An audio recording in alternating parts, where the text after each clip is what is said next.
Hello everyone.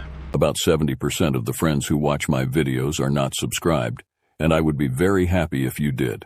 I know many of you use these videos to fall asleep, so before you drift off, I'd love it if you could leave a comment letting me know where you're listening from around the world. Story 1. But it was just after midnight when I first heard the scream. It came from somewhere close but not right outside my window. The sound was sharp and full of fear, cutting through the quiet of the night. I froze for a moment, trying to listen carefully and figure out where it came from. My heart was pounding, and I knew I had to do something. I picked up my phone and dialed 911 immediately. As soon as the operator answered, I told them I had just heard a scream nearby and that someone might be in danger. The operator asked me for my address and then paused for a moment. She came back on the line and said that a 911 call had already been placed for my number a few minutes before I called. I was stunned. I told her I had not made any other calls that night, only the one I just placed. She said the call had come in, but there was no response when they tried to follow up. It made me feel uneasy because if someone else had used my phone or number, that meant something serious was happening. I gave the operator as much information as I could, describing the scream and the general area it seemed to come from. After the call, I sat down, trying to make sense of what was happening. My phone showed no recent calls except the one I had just made. I double-checked the call history and messages, but nothing seemed out of the ordinary. I began to wonder if someone had somehow spoofed my number or used my phone without my knowledge. The thought made my skin crawl. The next morning, I contacted my phone provider to ask about any unusual activity on my account. They confirmed there had been no calls or texts sent other than what I had made. However, they explained that phone number spoofing was a known issue where someone could fake another number when calling 911 or other places. I felt a mix of relief and fear because this meant someone was using my number for unknown reasons. I reported everything to the police and gave them my phone and call logs for their investigation. The officers were serious and said they would look into the matter. They advised me to be cautious and keep an eye out for anything suspicious around my home. The whole situation left me feeling vulnerable in my own neighborhood. Over the next few days, I kept hearing about more incidents where people's phone numbers were used without their knowledge. It was happening more often than I had realized. I also noticed people looking at me differently, as if I were involved in something I did not understand. It was frustrating and stressful, but I tried to stay calm. Then one evening I heard the scream again. It was almost identical to the first time, loud and desperate. I rushed to call 911 again, but this time the operator told me they already had officers on their way to the location. I gave them directions and stayed on the line until I saw the flashing lights outside.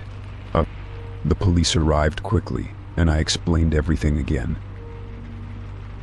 The officers began searching the area carefully.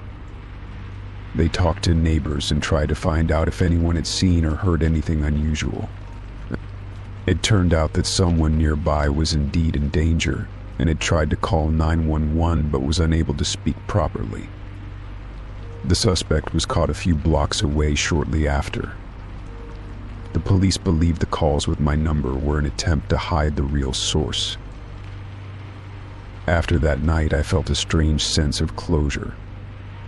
The person who was screaming was safe, and the situation was under control.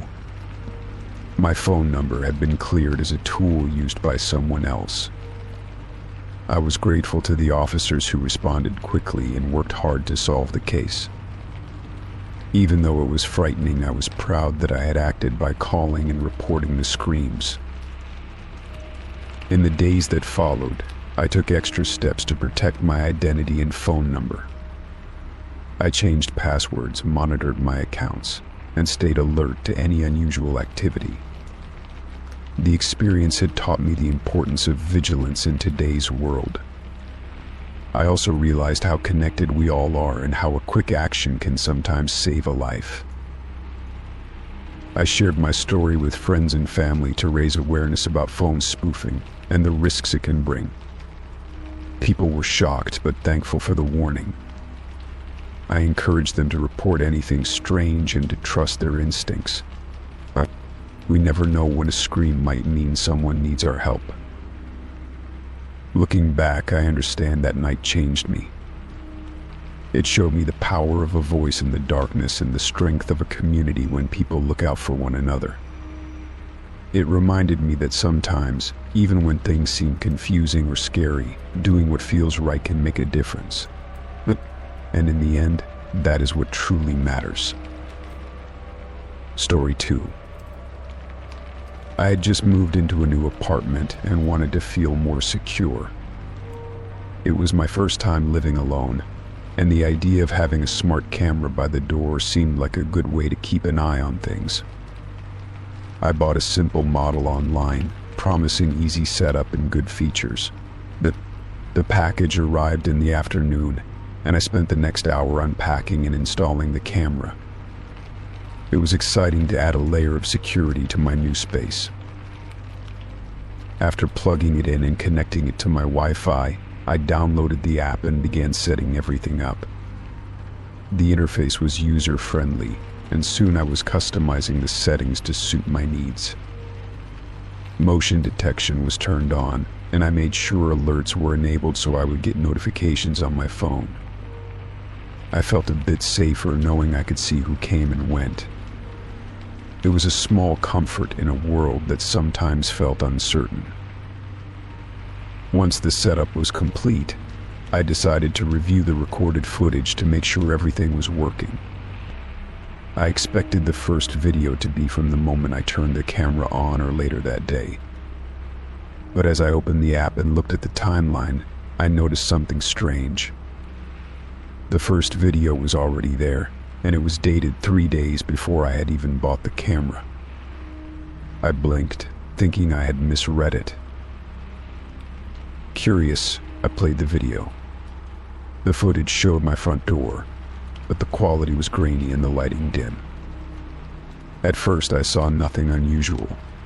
Then, about halfway through the clip, a figure appeared. It was hard to make out details, but it was definitely someone standing just outside the door.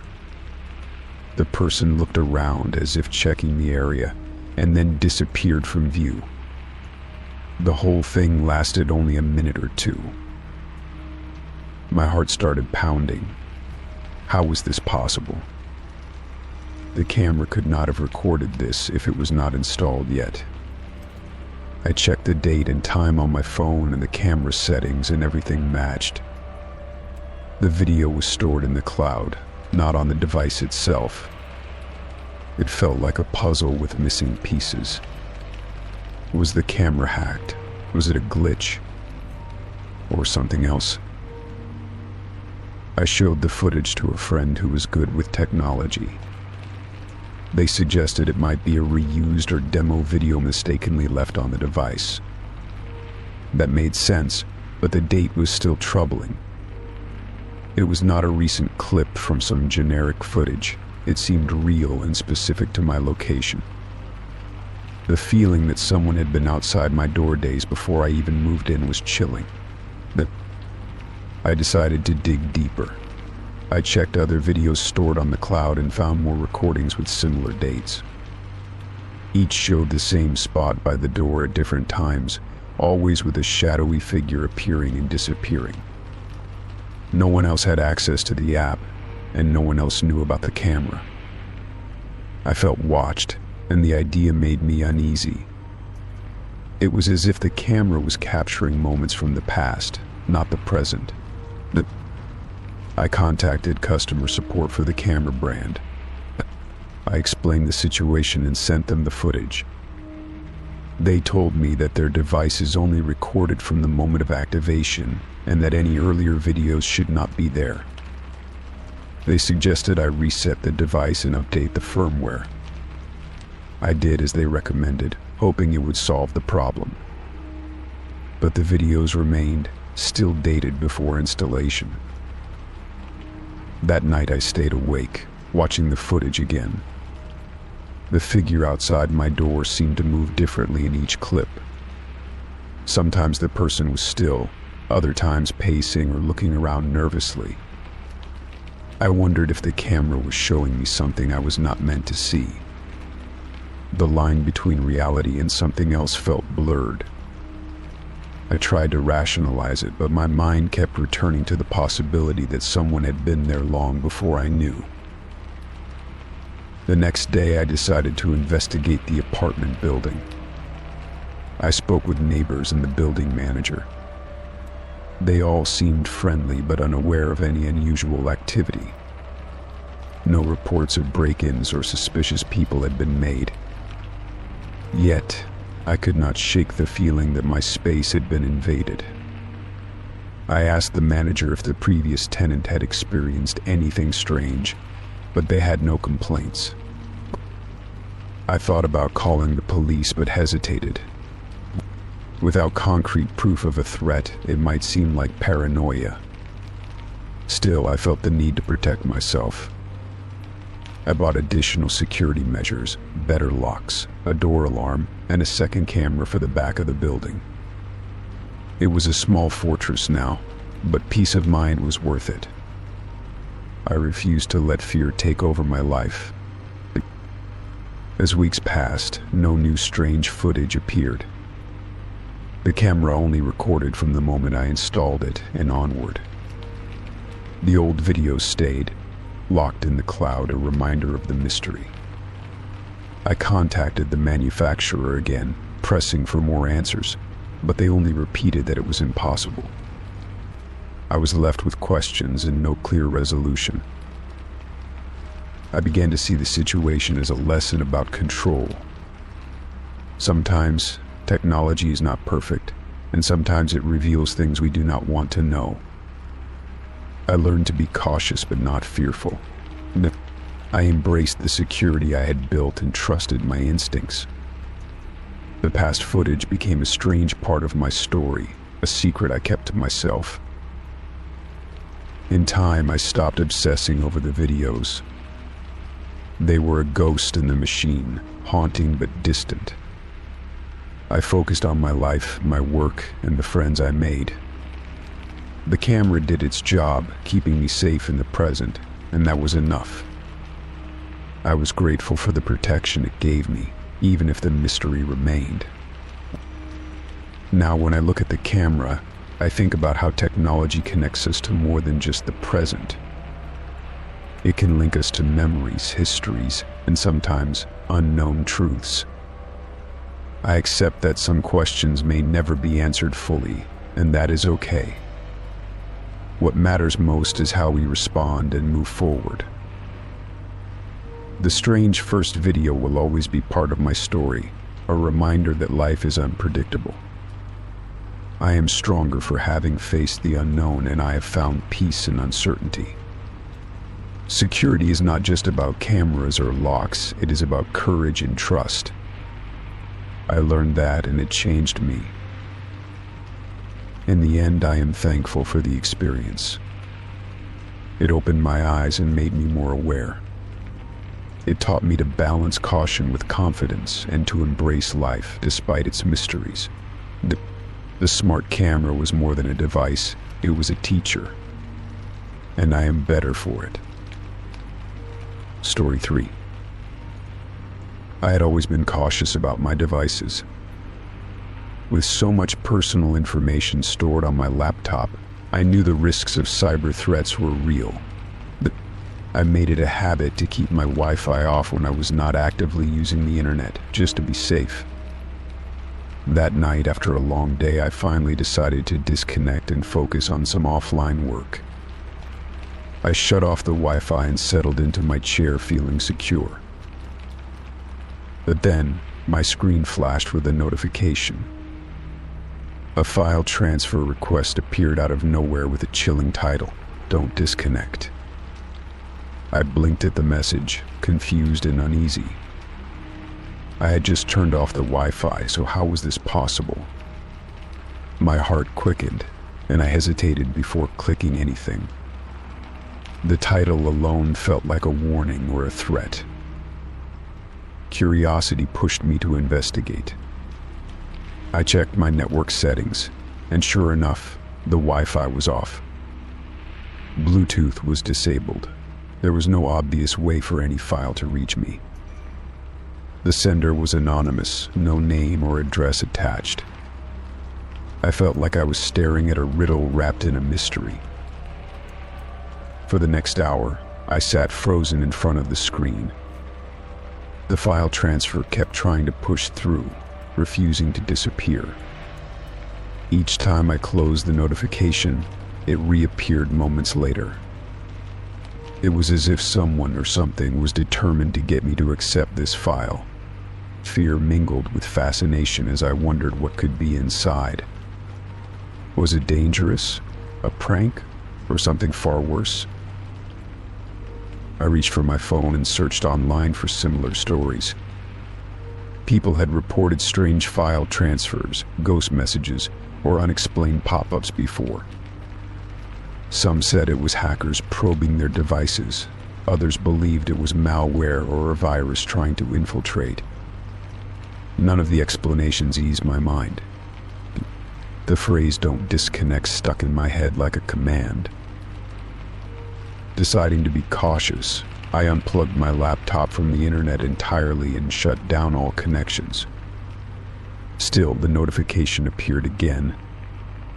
I watched the screen flicker and felt a chill run down my spine. This was no ordinary file transfer, but I was dealing with something I could not explain or control. The line between reality and something else blurred. I called a friend who was an IT specialist, desperate for advice. He was skeptical, but agreed to help after hearing my story. Over the phone, he guided me through checking firewall settings, scanning for malware, and disconnecting external devices. We worked for hours, but the file transfer persisted. No program on my system seemed responsible. It was like the message existed beyond the normal boundaries of technology. That night, I barely slept.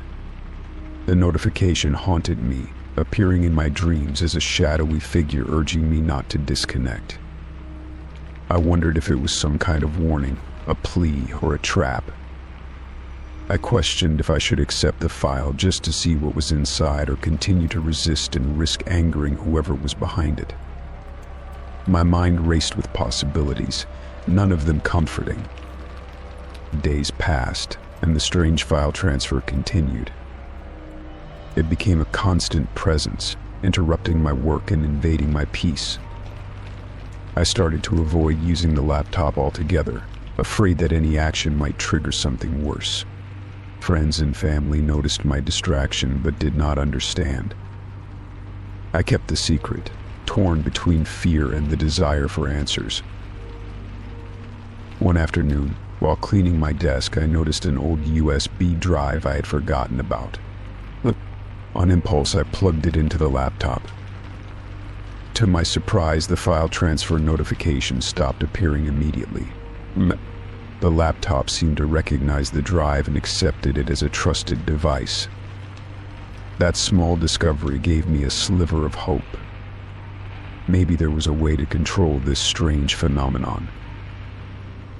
I opened the USB drive and found a single text document titled "Don't Disconnect." With trembling fingers, I clicked to open it. The message inside was simple but profound. It spoke about connection, isolation, and the dangers of cutting oneself off from the world. It was written in a poetic style, urging the reader to embrace both technology and human interaction. It felt like a warning and a lesson wrapped into one. Reading those words changed something in me. I realized that the strange file transfer was not just a technical glitch or a threat. It was a reminder a signal to pay attention to how I was living. I had been disconnecting from people, from life, hiding behind screens while shutting out the world. The message was urging me to reconnect, to find balance. Slowly, I started to change my habits. I turned the Wi-Fi back on during the day, reached out to friends I had ignored, and joined local community groups. I still loved my alone time, but understood that connection was vital. The mysterious file transfer had been a strange catalyst for something meaningful. It had forced me to confront my isolation. Months later, the file transfer stopped completely. The notification never returned. The laptop felt like a friend again, a tool rather than a source of anxiety. I kept the USB drive safe, a reminder of the strange experience that had shifted my perspective. Technology was powerful, yes, but so was the human need for connection. Looking back, I felt grateful for the unsettling message. It arrived when I needed it most, even if I did not understand it at first. The phrase "don't disconnect" became a mantra, a guide to living fully in both the digital and real worlds. I learned to respect the balance between privacy and openness, caution and trust.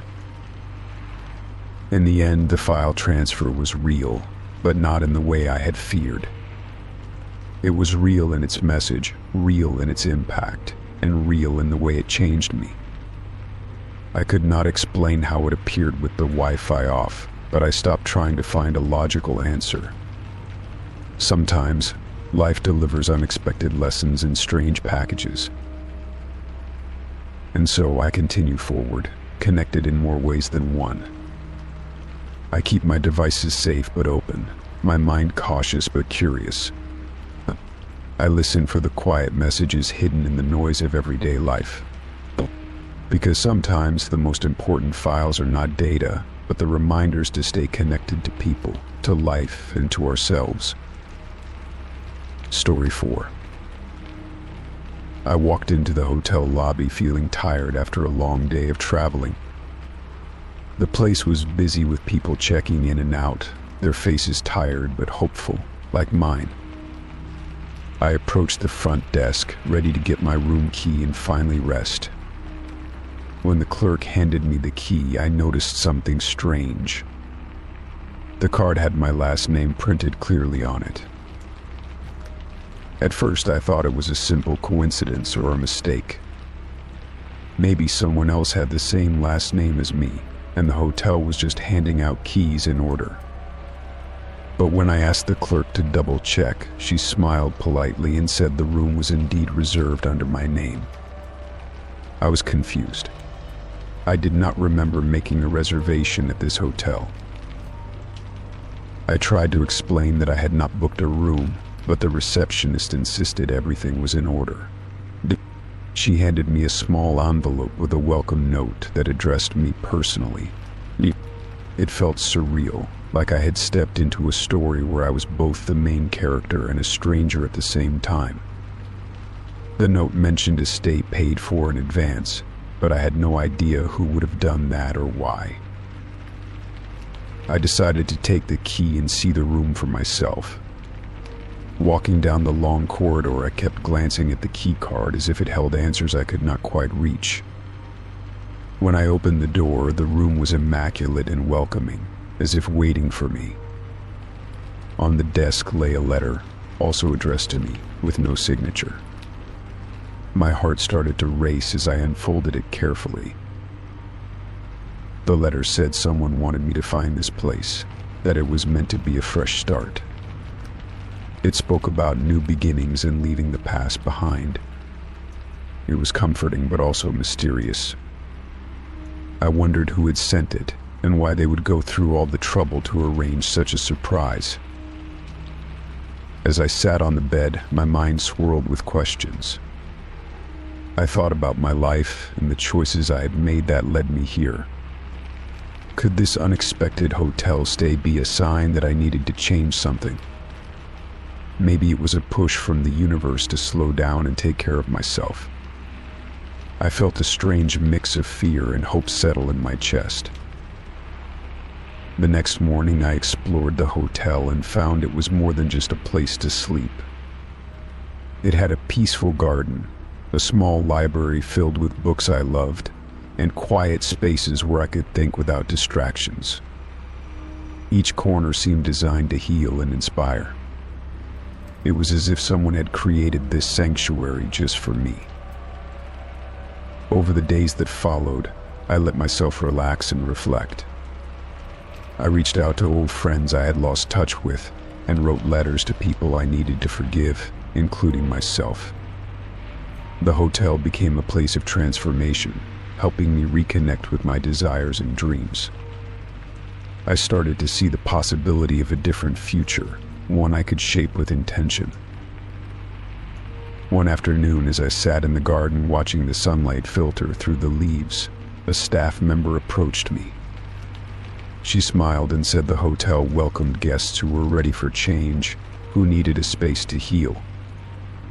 I nodded, feeling understood in a way I had not in a long time. I realized this stay was not an accident but a gift.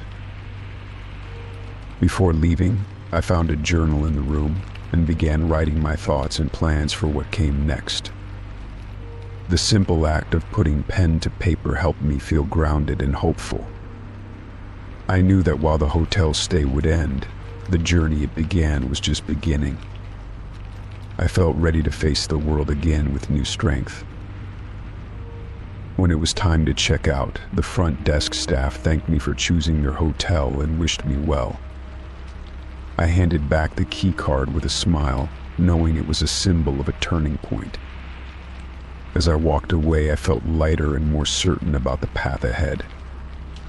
The room with my last name had been the key to unlocking a better version of myself. Looking back, that unexpected hotel stay was one of the most important experiences of my life. It reminded me that sometimes the universe sends us signs in the most surprising ways. It showed me the power of rest, reflection, and new beginnings. Most of all, it taught me to trust that I am exactly where I need to be, even when the path is unclear. Story 5. I signed into a medical portal one evening, planning to check my upcoming appointment and review some test results. The portal was something I used occasionally, mostly for scheduling or updating basic information. I was surprised to see a new notification about a completed psychiatric questionnaire. That struck me as odd because I had never filled out any such form through this portal before. My curiosity turned into concern as I clicked to open it. As I read through the responses, I realized the questionnaire had been filled out in my name, but the answers did not reflect my thoughts or feelings. They were detailed and specific, describing symptoms and experiences I had never shared or even considered myself. The tone was serious and suggested a level of distress that I did not feel at the moment. I felt confused and uneasy, wondering who could have filled it out and why. It felt like an invasion of privacy. I immediately checked the history and settings of the portal for any signs of unauthorized access. The login activity showed a few unfamiliar locations and times when the account was accessed.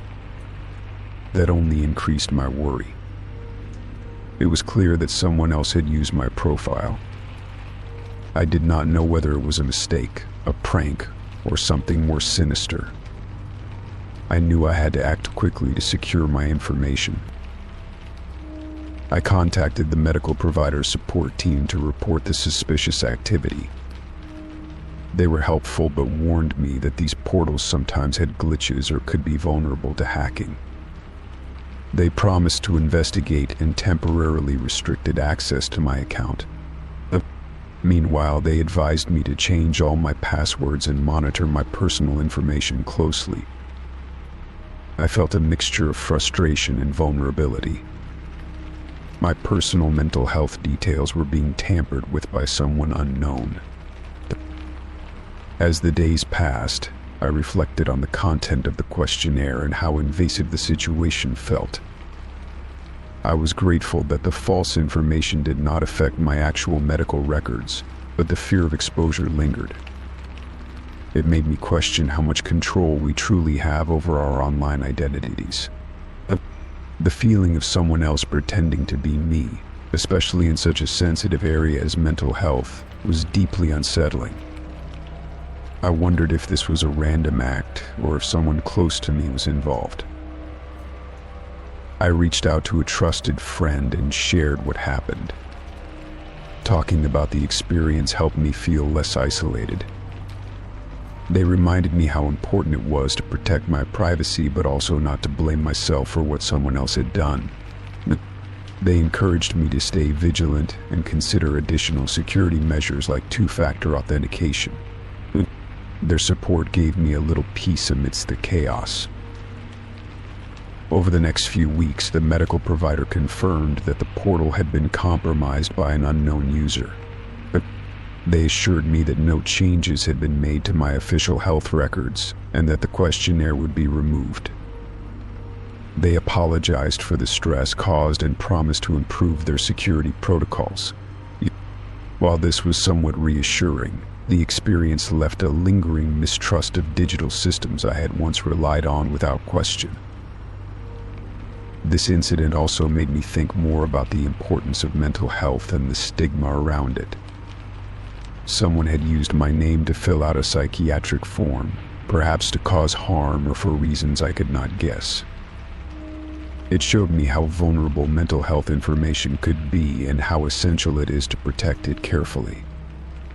I realized how fortunate I was to have support and resources to manage my own well-being. It made me more aware of the struggles others might face, especially if their information was mishandled. I decided to take action beyond just securing my accounts. I started learning more about digital privacy and data protection. I read articles and attended webinars about how to safeguard personal information online. It was empowering to understand the tools available to protect oneself in a digital world. I also shared my story anonymously in support groups to raise awareness about the risks involved. It felt good to turn a negative experience into something that could help others. Gradually, I regained a sense of control over my online presence. I updated my passwords regularly, used encryption tools, and limited the amount of personal information I shared on social media. I became more cautious but also more confident in managing my digital life. The medical portal no longer felt like a source of worry but a tool to be used wisely.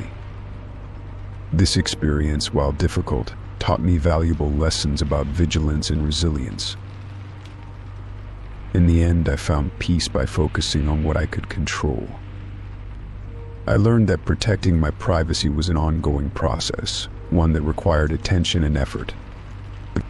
The invasion of my medical portal was a reminder of the fragility of trust in the digital age. Yet, it also showed me the strength I had to face challenges and take steps to protect myself. I moved forward knowing I was better prepared and more aware of the importance of guarding my personal story carefully. That night, as I logged into the portal once again, I felt a renewed sense of calm. The questionnaire was gone, my information was safe, and I was ready to continue my journey with more confidence than before. The experience, though unsettling, became a turning point for me. It was a reminder that even when our boundaries are tested, we have the power to reclaim our sense of self. I closed the laptop with a deep breath, knowing I was stronger than any breach of trust could make me feel. Story 6. I borrowed a laptop from a friend, intending to use it for a few hours while my own device was being repaired. It was a simple favor, and I did not expect anything unusual. After turning it on, I began browsing through some folders to get familiar with the system. That was when I stumbled upon a file named Who Are You? The title caught my attention immediately, stirring a mix of curiosity and unease.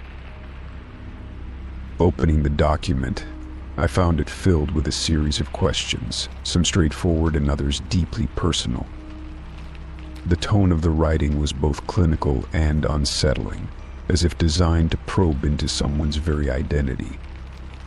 The questions asked about memories, feelings, fears, and even dreams. It seemed less like a survey and more like an attempt to dissect the core of a person. As I read on, I noticed the questions became increasingly invasive. They asked about relationships, secret thoughts, and moments that the person would rather keep hidden. The writing suggested that understanding who someone really is requires peeling back layers that most people never reveal. I felt exposed just reading it, as if the document was challenging me to answer the same questions for myself. I wondered who had created the file and for what purpose. Was it part of a psychological study, a personal journal, or something else entirely? The mystery behind it made me even more anxious. I debated whether to close the file or continue reading. Something about the document drew me in despite my reservations. I decided to answer the questions, first silently in my mind, then by typing responses into a new file I created. It was strange to confront such intimate thoughts, especially when prompted by an anonymous document. Some questions were easy, like describing my favorite places or hobbies. Others forced me to dig deep into my past and confront feelings I had long buried. The process felt like looking into a mirror that reflected not just my face, but my soul. I had to think about what defined me beyond the surface, the hopes, regrets, and fears that shape a person. I realized that I did not always have clear answers, and sometimes I was surprised by what emerged. The act of writing became a form of self-exploration. At one point, the document asked about identity in a more abstract sense. Who am I beyond my name and job? What makes me unique? The question haunted me for a long time. I thought about the roles I play in life, the friend, the worker, the family member. But these roles felt like masks worn for others. The document seemed to demand that I find what lies beneath. I spent hours with the laptop, answering every question with honesty. It was exhausting, but also strangely freeing. The exercise made me reflect on how often people go through life without really knowing themselves. I had been so busy living day to day that I never stopped to ask these fundamental questions. The document was a wake-up call. Towards the end, the questions turned philosophical. They asked about the meaning of life, purpose, and what I hoped to leave behind. These were not easy answers, and I struggled to put my thoughts into words. The document seemed designed to push boundaries, to challenge complacency. It forced me to confront what mattered most. I realized that this file was more than just a collection of questions. It was an invitation to explore the self, to strip away pretenses and face the truth. I wondered if the original creator had gone through the same journey. Perhaps they had left this document behind for someone else to find, hoping it would spark change. The idea was both comforting and unsettling. After I finished, I saved my responses but hesitated to close the file. I wanted to sit with the experience, to let the questions linger in my mind. It felt like a beginning rather than an end, a chance to start a conversation with myself that I had long avoided. The document had become a mirror reflecting not just who I am, but who I might become. I shut the laptop and returned it to my friend without mentioning the document. I was not sure if I should tell them about it or keep it to myself.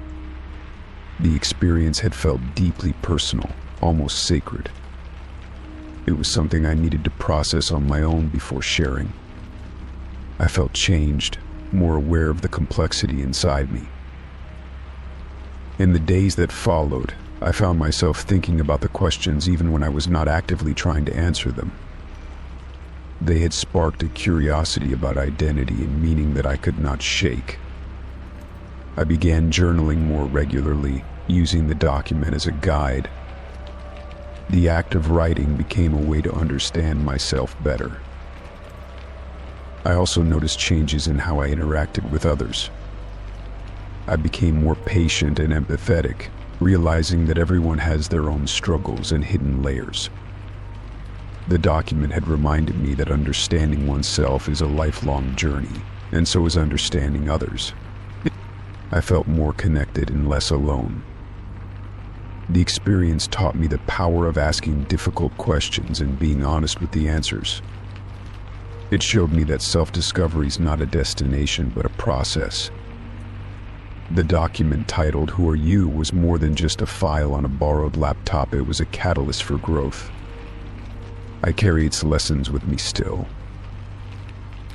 In the end, I am grateful for that chance encounter with the document. It arrived unexpectedly at a time when I needed it most. The questions pushed me beyond comfort and helped me see myself clearly. It reminded me that beneath all the roles and labels, there is a true self waiting to be known. I do not have all the answers yet, but I am no longer afraid to seek them. The document gave me a starting point, a path forward. I understand now that knowing who I am is a gift I can nurture every day. It is a journey worth taking, no matter how challenging. So, whenever I feel lost or uncertain, I return to those questions and the thoughts they inspired. They remind me to be honest, to be brave, and to keep exploring. The document on that borrowed laptop was a small thing with a big impact. It helped me discover the person I was and continue becoming the person I want to be. Story 7. I entered a raffle on a whim, mostly because I liked the idea of winning something unexpected. The prize was something that caught my eye immediately, even before I knew the full details. It was a small, old-looking wooden box, carefully carved and worn with age.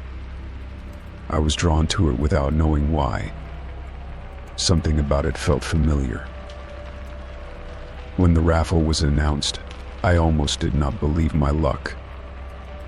The prize was exactly the box I had lost years ago.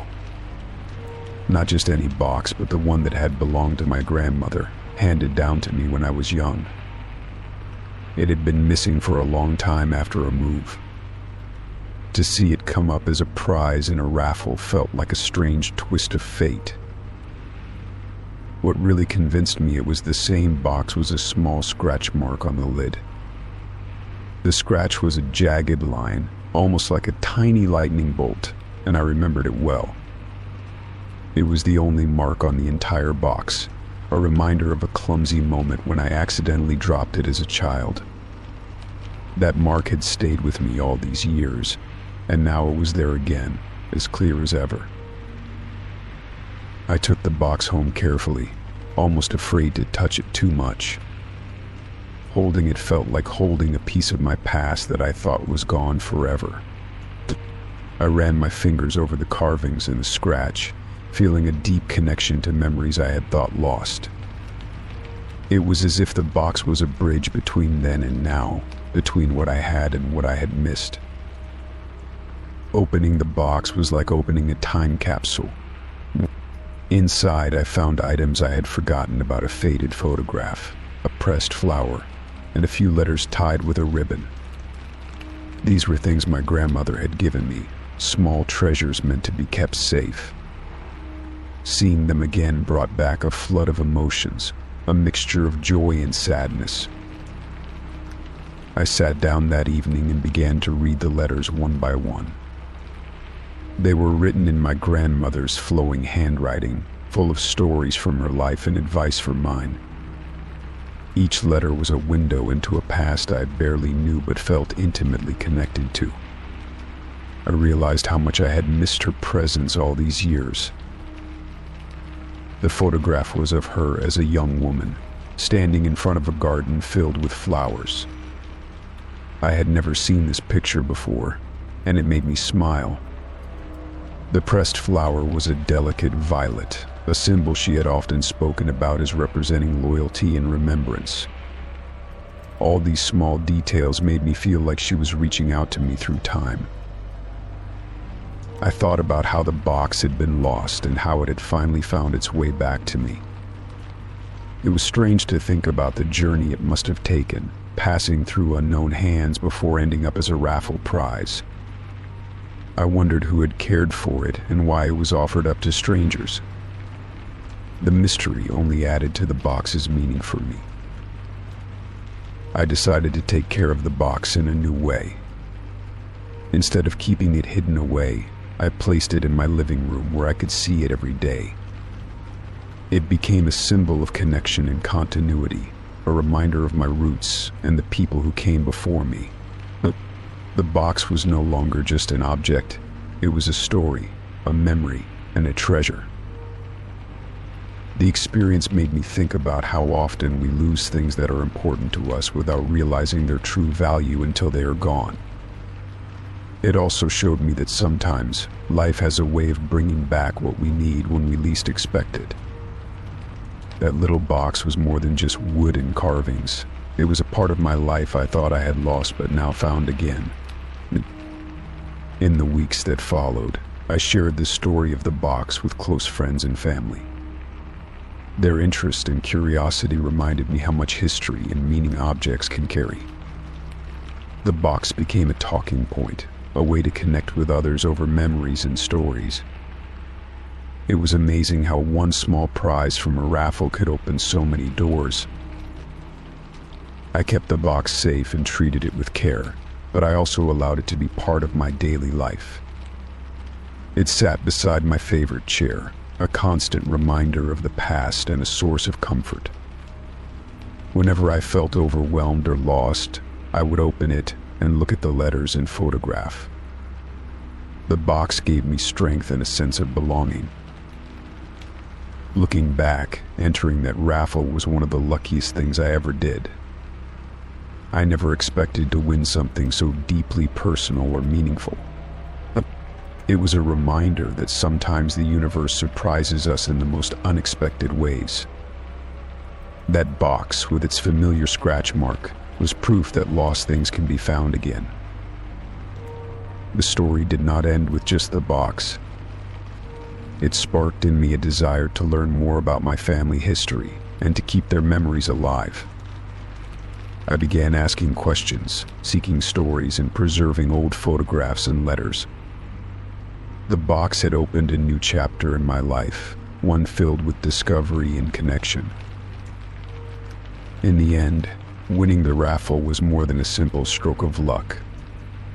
It was a moment of reunion with a part of my past I thought was gone forever. The box, its carvings, and its scratch mark were a reminder that some things, no matter how lost, always have a way of coming back. That thought filled me with hope and gratitude every day. Story 8. I asked Alexa to play some music one quiet evening after a long day. I was expecting to hear a familiar song or maybe something to help me relax. Instead, the device played an old voicemail. The message was from someone I believed had passed away years ago. My heart skipped a beat as the voice filled the room. At first, I thought there must have been a mistake or some glitch in the system. The voicemail was clear, and the voice was unmistakable. It was the person I had mourned and tried to forget. Hearing their voice again was like a ghost from the past suddenly reaching out. I felt a mix of shock, confusion, and a strange sense of comfort. I listened carefully to the message. The words were simple, but the tone carried emotion that I had not expected to hear again. The voicemail sounded as if it had been recorded just before something important happened. It was almost like a farewell or a secret meant only for me. I wondered why it was stored in a place I had never accessed before. The voicemail made me question everything I thought I knew about the past. I had accepted that this person was gone and that all chances of communication were over. But now suddenly there was this connection, a message left behind as if waiting to be discovered. I felt compelled to understand what it meant. It was a door to memories I had locked away. I spent hours that night replaying the message, trying to catch every word and every nuance. The voice revealed emotions I had never heard before: regret, longing, and something unresolved. It made me realize there were things left unsaid, things I had never had the chance to hear directly. The voicemail was a piece of unfinished history. The experience brought back memories that I had tried to bury. I remembered the times we had shared, the arguments, the laughter, and the quiet moments of understanding. The loss had been painful, but this message stirred up feelings I thought were gone. It was as if a chapter of my life had reopened unexpectedly. I started to wonder how the voicemail ended up being played by Alexa. I did not recall ever saving it or asking for it. It made me curious about the technology and how it stored old files. Maybe it had been hidden deep in a backup or forgotten folder. The thought that technology could bring the past to life in such a way was both fascinating and eerie. The next day, I tried to find out more about the voicemail. I looked through old messages, emails, and phone records to see if I had missed anything. I also checked with friends and family to see if anyone else had heard from the person recently. Everyone was as surprised as I was, confirming that the voicemail was unexpected. It was like a message from the past had resurfaced at the perfect time. I shared the voicemail with a close friend who knew the person well. Together we discussed what it might mean and what to do next. The message sparked questions about what really happened and why some things were left unfinished. We wondered if there were other messages or clues hidden somewhere. The voicemail became a mystery we both wanted to solve. Over the next few weeks, I found myself thinking about the voicemail often. It was a reminder that life is unpredictable and that some connections never truly end. But the voice in the message seemed to reach beyond time and space, touching parts of me that had been closed off. It made me appreciate the fragility and power of memory. I began to write down my thoughts and feelings, trying to process what the voicemail had brought back. It became a way to heal and to honor the person who had left the message. Writing helped me find peace with the past and accept the unexpected visit from it. The voicemail was no longer just a recording. It was part of my story. I also decided to talk to a counselor about the experience. Sharing the voicemail and my feelings gave me a chance to explore the impact of loss and remembrance. The counselor helped me understand how such moments could bring healing as well as pain. It was comforting to know I was not alone in this journey. As time passed, the voicemail became less of a shock and more of a treasured memory. I kept the recording safely, sometimes playing it to remember the person's voice and the feelings it stirred. It became a way to keep their presence alive in my life. The voicemail was a gift, unexpected but meaningful. I realized that technology, for all its flaws, could also connect us in surprising ways. The device that played the voicemail had opened a window to the past and given me a chance to reflect. It showed me that memories, even painful ones, have value and deserve attention. Sometimes the past finds its way back to us when we least expect it. The story of the voicemail became something I shared cautiously with others. It was a reminder that life can surprise us, that loss is not always final, and that messages from the past can carry important lessons. The experience taught me to listen more closely, to be open to unexpected moments, and to cherish the voices that shape us. In the end, I found peace with the voicemail and what it represented. It was not just a ghost from the past, but a part of my life's journey. The message brought closure and a renewed sense of connection. I am grateful for that strange evening when a request for music turned into a visit from a lost voice. Now, when I ask Alexa to play music, I smile, knowing that sometimes the past will find a way to speak again. The voicemail reminded me that love, memory, and connection endure beyond time. It taught me that even in loss, there can be unexpected moments of grace. And for that, I am thankful. Story 9. I was excited when I decided to join a wellness retreat. Life had been overwhelming for months, and the promise of quiet forests, fresh air, and guided meditation felt like exactly what I needed. When I arrived, the place was beautiful, far from the noise and distractions of the city. The staff greeted me warmly and handed me a small map of the retreat grounds. I saw different cabins spread throughout the area, each with a name that suggested a unique theme or purpose. When they told me which cabin I had been assigned to, I hesitated. It was called the Watch List Cabin. The name sounded strange and even a little unsettling. I wondered why it had that name and if it meant something specific. The staff assured me it was just one of the cabins and that I would find it peaceful and comfortable. Still, I felt a flicker of curiosity mixed with nervousness. As I walked toward the cabin, I noticed the other cabins had calming names like Serenity, Renewal, and Harmony. The Watch List cabin stood a little apart from the rest, nestled behind some tall pine trees. The quiet around it was heavier, and the path seemed less traveled. I wondered what kind of people were assigned to this cabin and what made it different from the others. I was both anxious and intrigued to find out. Inside the cabin, the atmosphere was simple but cozy. There was a small sitting area, a bed, and large windows that looked out onto the forest. The room had a calming scent, probably from some essential oils or candles. As I unpacked, I overheard some of the retreat participants talking about the Watch List cabin in hushed tones. It seemed to have a reputation, though no one was clear on what it really meant.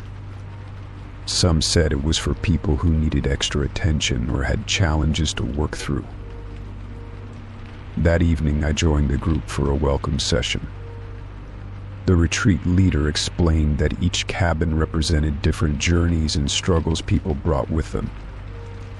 The Watch List cabin, they said, was meant for those who were facing deeper challenges, whether emotional, mental, or behavioral. It was a way to keep an eye on progress and provide more support when needed. Hearing this made me feel less alone because it was clear I was not the only one who felt complicated inside. Over the next few days, I got to know my cabin mates better. They were a mix of ages and backgrounds, all carrying their own stories and reasons for being there. Some were quiet and reserved, while others shared their experiences openly. It was clear that many of us had been through difficult times. Being together in the Watch List cabin created a kind of unspoken bond. We understood that this was a place not just for healing but for facing hard truths. The retreat schedule was filled with activities designed to help us relax and reconnect with ourselves. There were yoga sessions, nature walks, group therapy, and meditation. Sometimes the exercises felt challenging because they pushed me to confront feelings I had avoided for a long time. But I could tell that the extra attention from the staff made a difference. They checked in often, offering kindness and patience without judgment. The care we received made the cabin feel like a safe space. One afternoon during a group sharing circle, someone in our cabin spoke about the feeling of being watched or judged by others in everyday life. The conversation opened up a lot of emotions for all of us. We realized that the name Watch List, while intimidating at first, could be seen in a new light. It was less about being controlled and more about being cared for. Sometimes, when people are vulnerable, they need someone to watch over them with compassion. The days passed, and I noticed changes in myself. The pressure I had been carrying started to ease. I found myself opening up more during sessions, trusting the process and embracing the support offered. I made friends with others from my cabin, and we encouraged each other through the tough moments. The name Watch List no longer felt like a label, but a reminder that healing takes time and community. It was okay to be on a path that was different and required patience. Near the end of the retreat, there was a final gathering where everyone shared what they had learned. Many spoke about transformation, hope, and resilience. When it was my turn, I talked about how the Watch List cabin had changed my perspective on struggle and support. I realized that being watched was not about surveillance or punishment, but about connection and care. Sometimes the hardest journeys need the kindest eyes. That truth felt powerful and freeing.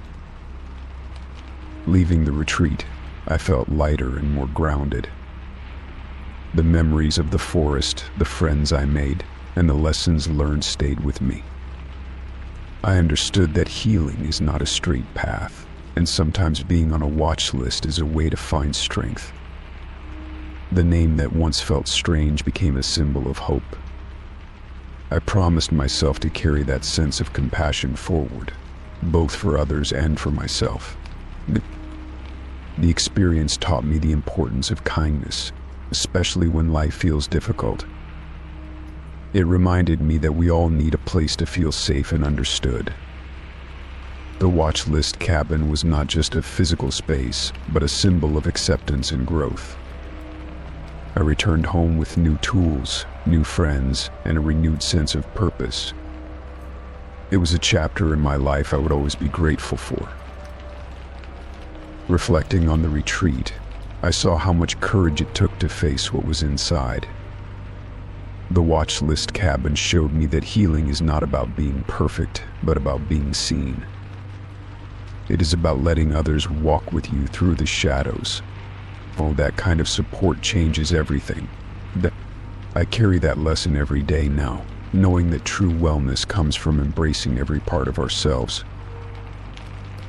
In the end, joining the wellness retreat and being assigned to the Watch List cabin was one of the best decisions I ever made. It challenged me, comforted me, and helped me grow in ways I never expected. The name that once caused fear became a beacon of hope. I learned that sometimes being watched means being cared for deeply. That understanding gave me peace and strength to continue my journey forward. Story 10. It was just a regular day at the office, filled with the usual hum of keyboards and quiet conversations. I was looking for some documents and absent-mindedly opened a coworker's drawer, thinking it was mine. The drawer was cluttered with papers, pens, and various office supplies, but something caught my eye immediately. Among the scattered items lay my business card, unmistakably familiar with its clean design and my contact information printed clearly. What made my heart skip a beat was not just seeing the card, but the red ink circles that surrounded my name and phone number. They were roughly drawn, as if someone had taken a marker and highlighted those details with purpose. I froze, unsure if I should take the card out or quietly close the drawer and pretend I had never seen it. The presence of my business card in that drawer felt off, like a piece of a puzzle I was only beginning to understand. I wondered how my card had ended up there in the first place. I had handed it out to clients and a few colleagues over the months, but never to this person.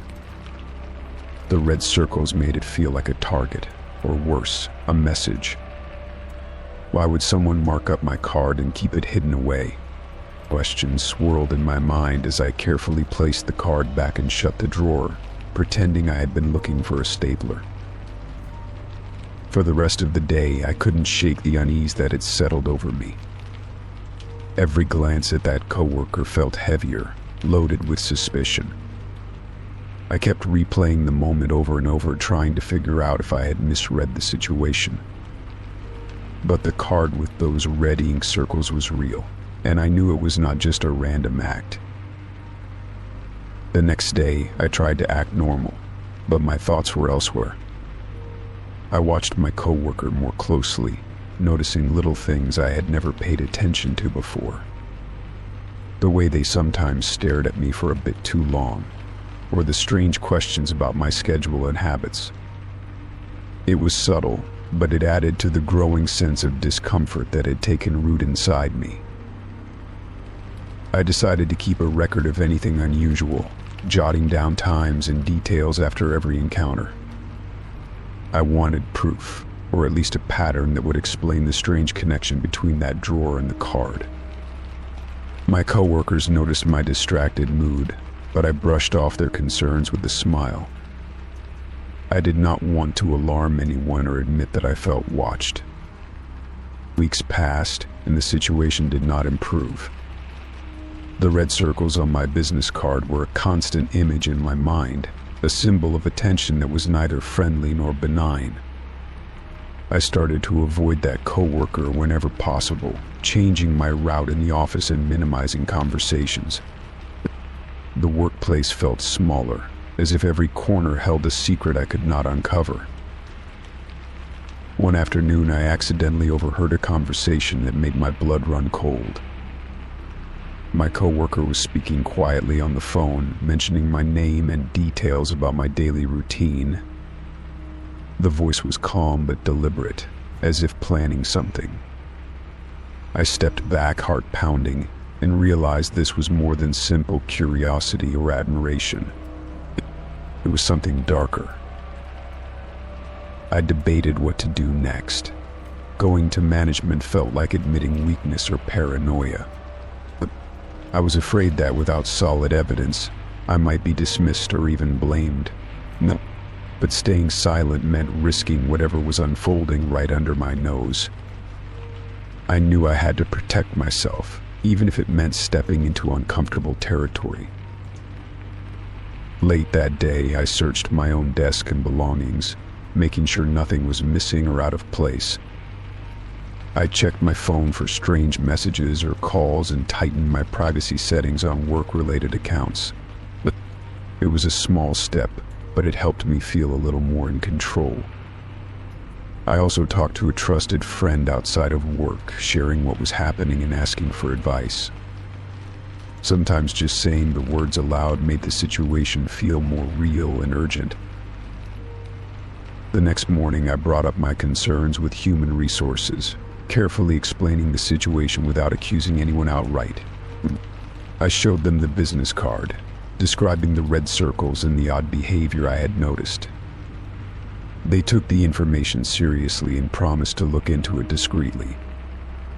The relief I felt was immediate, but so was the anxiety about what might come next. Over the following days, things at work shifted. The atmosphere around me changed subtly as investigations moved forward. My coworkers' demeanor became guarded, and I noticed they avoided eye contact. No one said anything directly, but the tension was thick. I kept focusing on my work, determined not to let fear take over. Eventually, I was called in for a meeting with management and human resources. They shared what they had found during their review, several instances of the coworkers concerning behavior, while including the inappropriate keeping of personal items like my business card.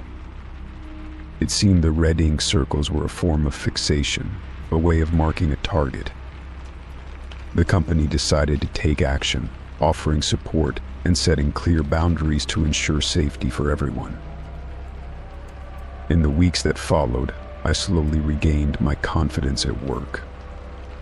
The sense of being watched faded, replaced by a cautious peace. I learned to trust my instincts more and to speak up when something felt wrong.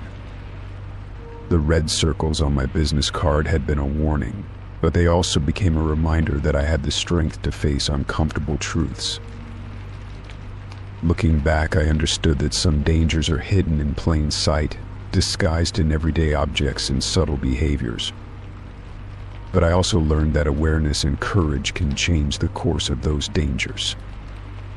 The experience taught me that protecting myself was not just about avoiding harm, but about reclaiming my space and peace of mind. The business card, once just a small piece of paper, became a symbol of resilience. But it reminded me that even when someone tries to mark you as a target, you have the power to rewrite the story. I kept it with me for a while, not out of fear, but as a quiet trophy of the challenges I had overcome. And with time, the office felt safe again, a place where I belonged, with no shadows left to chase. Story 11. It was an ordinary afternoon when I first noticed the package sitting on my doorstep. There was no return address, no name, just a plain brown box taped shut tightly. Look, at first I thought it might be a wrong delivery or a forgotten order from a few weeks ago.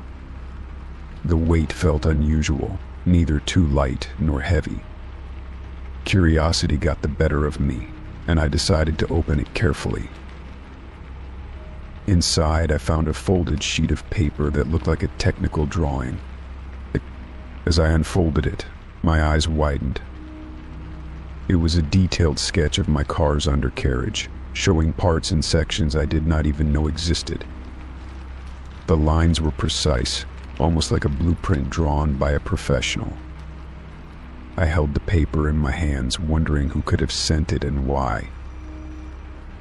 I looked around my neighborhood and driveway, but no one seemed suspicious or out of place. I had never received anything like this before, and the lack of any note or explanation made the whole thing feel eerie. My mind raced with questions. Was this a threat? Was someone watching me? The thought sent a chill down my spine. But I examined my car carefully, comparing it to the sketch. Every detail matched perfectly, from the exhaust pipe to the suspension system. It was obvious that whoever drew this had spent a significant amount of time studying my vehicle. I started to feel uncomfortable, as if my privacy had been invaded in a way I could not understand. I locked the car doors and decided to tell someone. I called a close friend who was a mechanic and showed them the sketch. They were as shocked as I was. "This is very detailed," they said, almost like someone was planning to tamper with the car or wanted to learn its weaknesses. Their words made me realize the potential danger of the situation. It was not just a strange gift, it could have been a warning or a sign of something worse. The next day, I reported the package to the police. I handed over the sketch and explained everything I had found. The officers took my statement seriously and promised to investigate. They suggested I install security cameras around my house and keep my car in a locked garage if possible. It was a lot to process, but I knew I had to take precautions. I spent the next few weeks on edge, constantly checking my surroundings and watching my car more closely. The neighborhood felt different, less safe than before. I avoided leaving my car unattended for long periods and made sure to park in well-lit areas. The feeling of being watched lingered, even when nothing unusual happened. It was hard to relax. During this time, I reached out to neighbors and friends to see if anyone else had received anything strange. Surprisingly, one neighbor mentioned getting an anonymous letter with similar technical drawings, but of their house's security system. It seemed like a pattern, and the local community became more cautious. We shared information and supported each other. Eventually, the police identified a suspect through surveillance footage from nearby streets. It was someone with a history of stalking and harassment in the area. The person was arrested, and the authorities assured us that the threat was over. The relief I felt was immense, but the memory of those weeks stayed with me. It had shaken my sense of safety deeply. After the case closed, I installed the recommended security cameras and took extra steps to secure my home and vehicle. I learned how important it is to stay aware and proactive. The experience also taught me about the power of community and how sharing concerns can help protect us all. It was a lesson I would not forget. In time, my life returned to normal. The anxiety faded, replaced by a stronger sense of control over my environment. I still keep this sketch as a reminder of what happened, but now it feels more like a symbol of resilience rather than fear. I am grateful for the support I received and for the quick response of the police.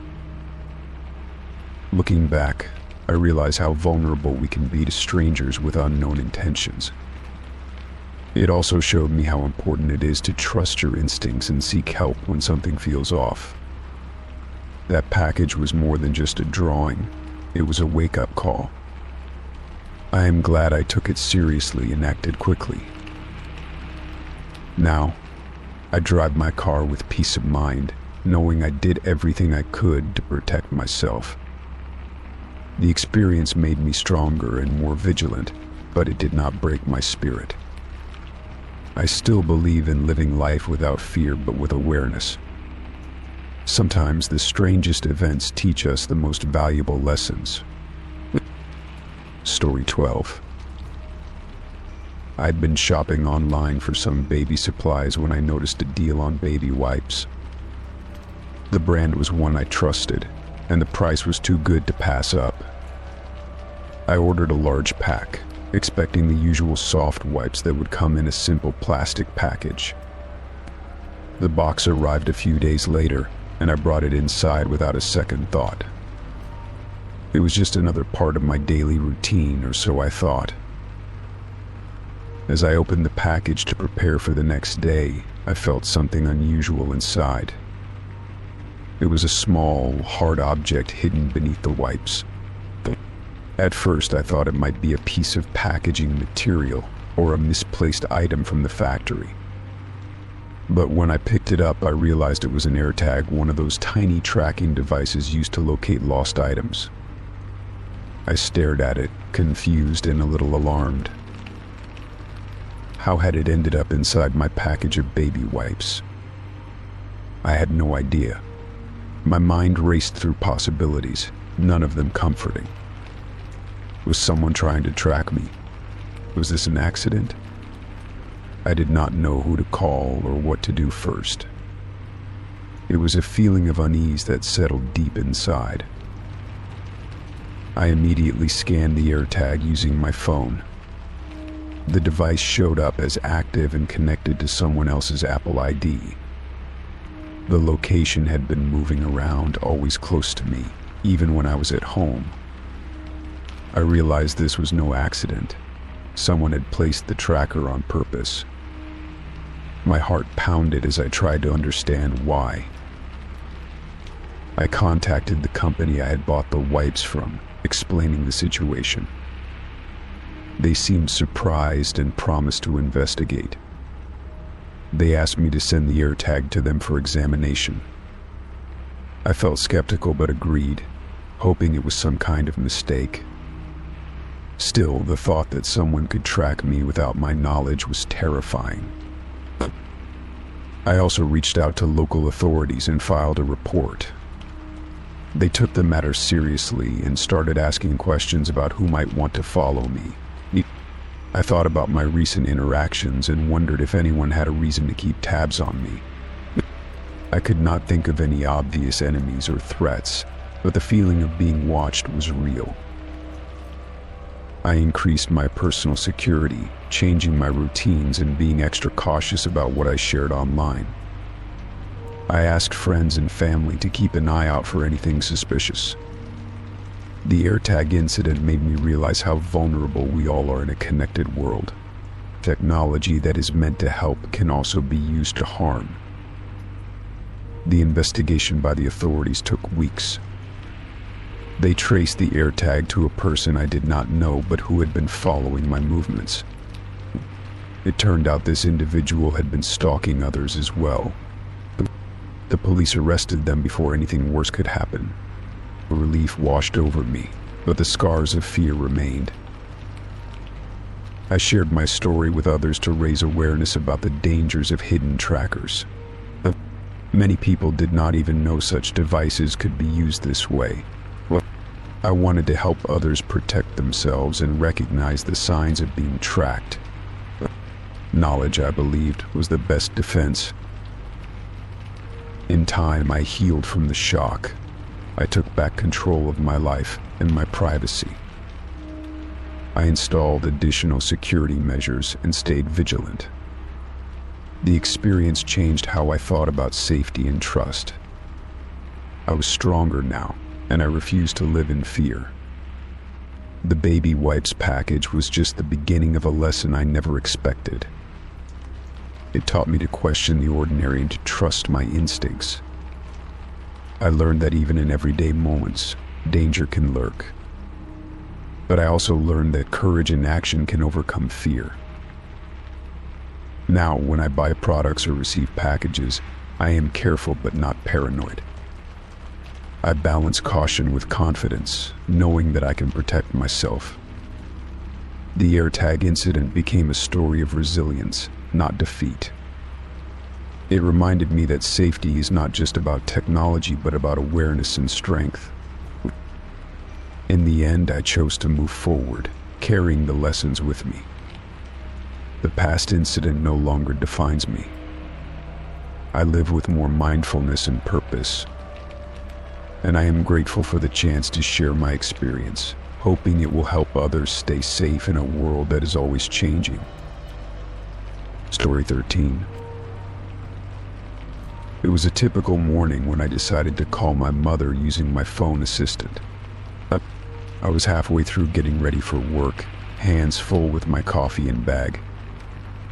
Without looking, I said, "Call Mom," expecting the familiar ringtone and her warm voice on the other end. Instead, the phone started dialing a number I did not recognize. I froze, staring at the screen, confused and a little nervous.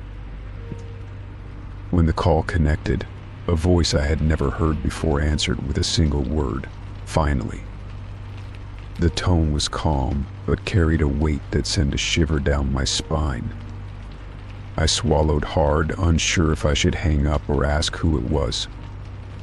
My mind raced to figure out if this was a prank, a wrong number, or something more unsettling. The unexpected greeting felt like the start of a story I was not prepared to hear. Trying to stay composed, I asked who I was speaking to. The person paused and then said my name clearly, as if they had been waiting to speak to me. My heart pounded. How could this stranger know my name? I glanced at my phone again, checking if the call had somehow redirected. The phone assistant had not made a mistake. This was intentional, but by whom and why? My questions hung in the air. The voice told me that they had been trying to reach me for a long time, or that they had messages to share and things to explain. I felt a strange pull between skepticism and curiosity. Could this be a lost family member or someone connected to my past? The more they spoke, the more I realized this was not random. There was a history here that I did not know about. Over the next few minutes, the person revealed fragments of a story involving my mother, secrets kept hidden, and reasons why they could only now make contact. They spoke gently but urgently, as though time was slipping away. I listened closely, trying to piece together the narrative. It was like uncovering a part of my life I had never been told. The voice was patient but insistent. They explained that my mother had asked them to wait until the right moment to reach me. That my life had to reach a certain point before this conversation could happen. It felt surreal, as if I was living inside a novel with secrets unfolding page by page. I wanted to believe the voice, but years of guarded silence made me cautious. trust was not easily given here. The stranger told me about my mother's struggles, choices, and reasons for keeping this part of her life a secret. They described moments of pain, hope, and regret. Their words painted a picture of a woman I thought I knew, now seen through a different lens. It was both heartbreaking and enlightening. I felt my anger soften into understanding. As the call went on, I realized this person held answers I had long sought but never dared to ask. They offered to share more, to help me understand what had been hidden. I hesitated, wondering if I was ready for the truth.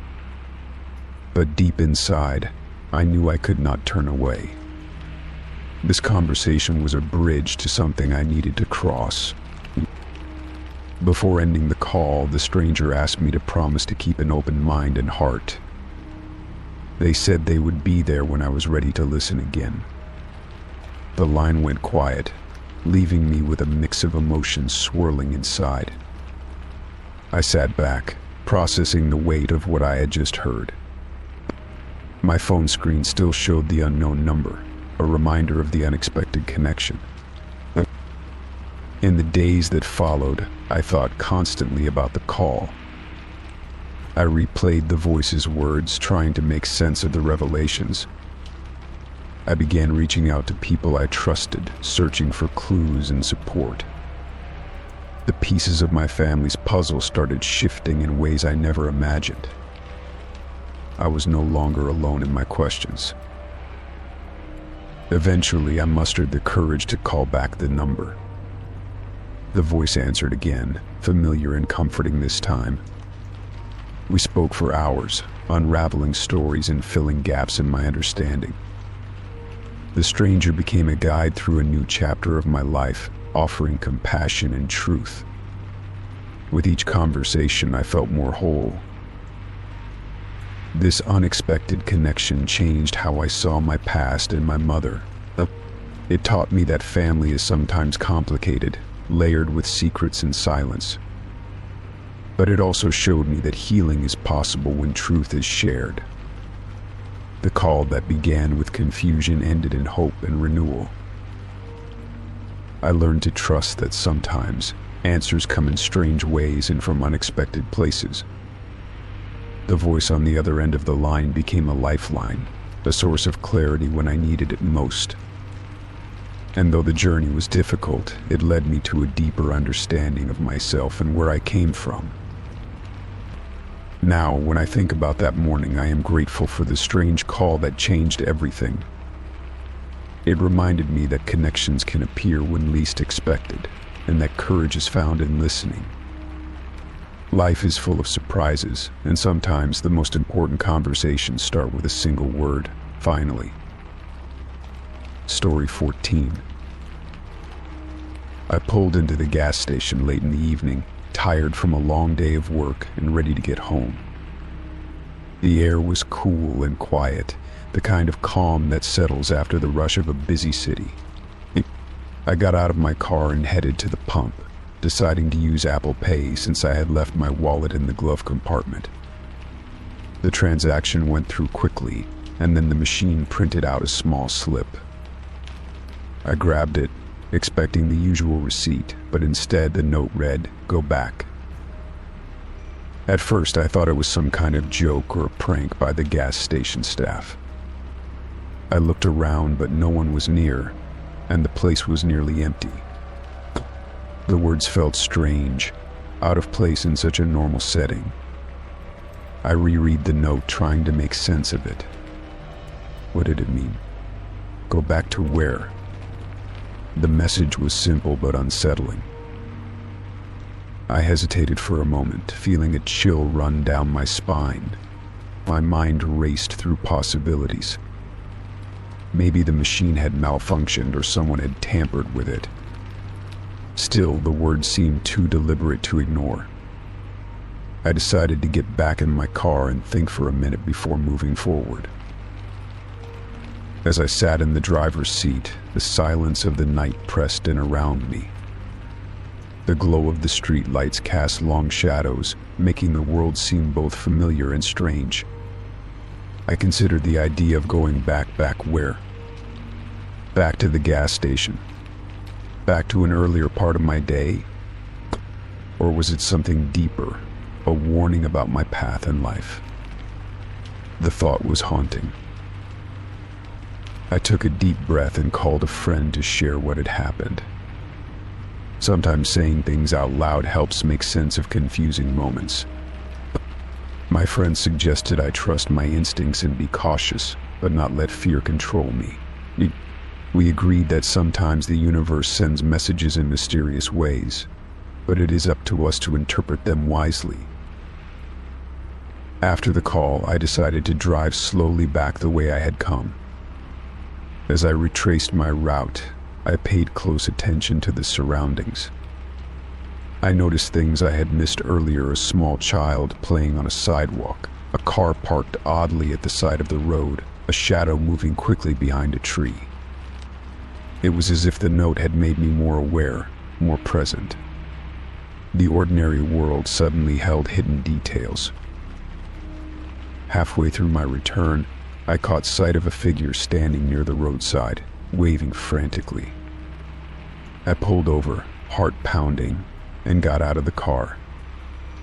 The person looked relieved when they saw me and explained they had been in an accident just minutes before and needed help.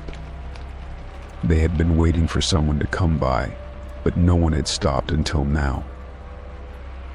I called emergency services and stayed with the person, offering comfort and reassurance. The situation was serious but not life-threatening, and I was glad I had listened to the mysterious note. It struck me that the message was not just random but a timely warning.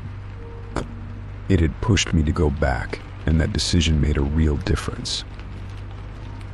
While waiting for the ambulance, I thought about how life often sends signs that we overlook. We get caught up in routines and distractions, missing the small nudges that could change everything. The note from the gas pump had been one of those nudges. It reminded me that paying attention matters, especially when it feels uncomfortable or unclear. After the emergency team arrived, I watched as they took over and drove away. The person gave me a grateful smile before leaving, and I felt a deep sense of connection. Moments like that make you realize how fragile life can be and how important it is to trust your gut. I got back into my car feeling lighter, as if a weight had lifted. Driving home, the city lights blurred past, but my thoughts were clear. The strange message had led me to help someone in need and perhaps saved a life. But it made me rethink the idea of fate and coincidence. Maybe some messages are meant to guide us, even when they come in unexpected forms. When I finally arrived home, I parked the car and looked back at the gas station in the distance. The night had shifted, and so had I. The note that had unsettled me now felt like a gift, a reminder that sometimes we need to stop, listen, and be willing to change direction. Life's signs are not always obvious, but they are there for those who pay attention. I went inside and took a moment to breathe, grateful for the night's lessons. The experience had changed me, teaching me to trust more and fear less. It was a strange and mysterious encounter, but it ended with hope and purpose. The simple words from a gas pump had reminded me of the power of awareness and the importance of going back when the moment calls for it. Story 15. I asked a neighbor to take in my mail while I was away for a week. It seemed like a simple favor, someone I trusted to keep an eye on things so nothing got lost or stolen. I figured it was better than letting the mail pile up and make my absence obvious. I handed over the key to my mailbox and explained how important it was to keep everything safe. I never imagined what would happen next. When I returned home, the first thing I did was check my mailbox. To my surprise, the mail was there, but something was off. The envelopes were opened, some torn at the edges like they had been handled roughly. I picked up one letter and noticed scribbled notes on the inside flap, written in a handwriting I did not recognize. My heart sank as I realized my neighbor had gone through my mail without asking me. At first, I felt a rush of anger and betrayal. How could someone I trusted invade my privacy like that? The notes seemed personal, as if they were trying to communicate something to me through the mail. I read carefully and found questions about my whereabouts and comments about people I knew. It felt like someone was watching me more closely than I thought. The violation of trust was painful. I decided to confront the neighbor about the open mail and the notes. I knocked on the door and waited anxiously. When they answered, I asked why they had gone through my mail without permission. Their face was unreadable, but they explained that they had been worried about me. They said the notes were their way of checking in, trying to protect me from potential dangers while I was gone. I was conflicted between relief and discomfort. The neighbor's explanation made me think about the fine line between care and intrusion. While their intentions might have been good, the way they went about it was wrong.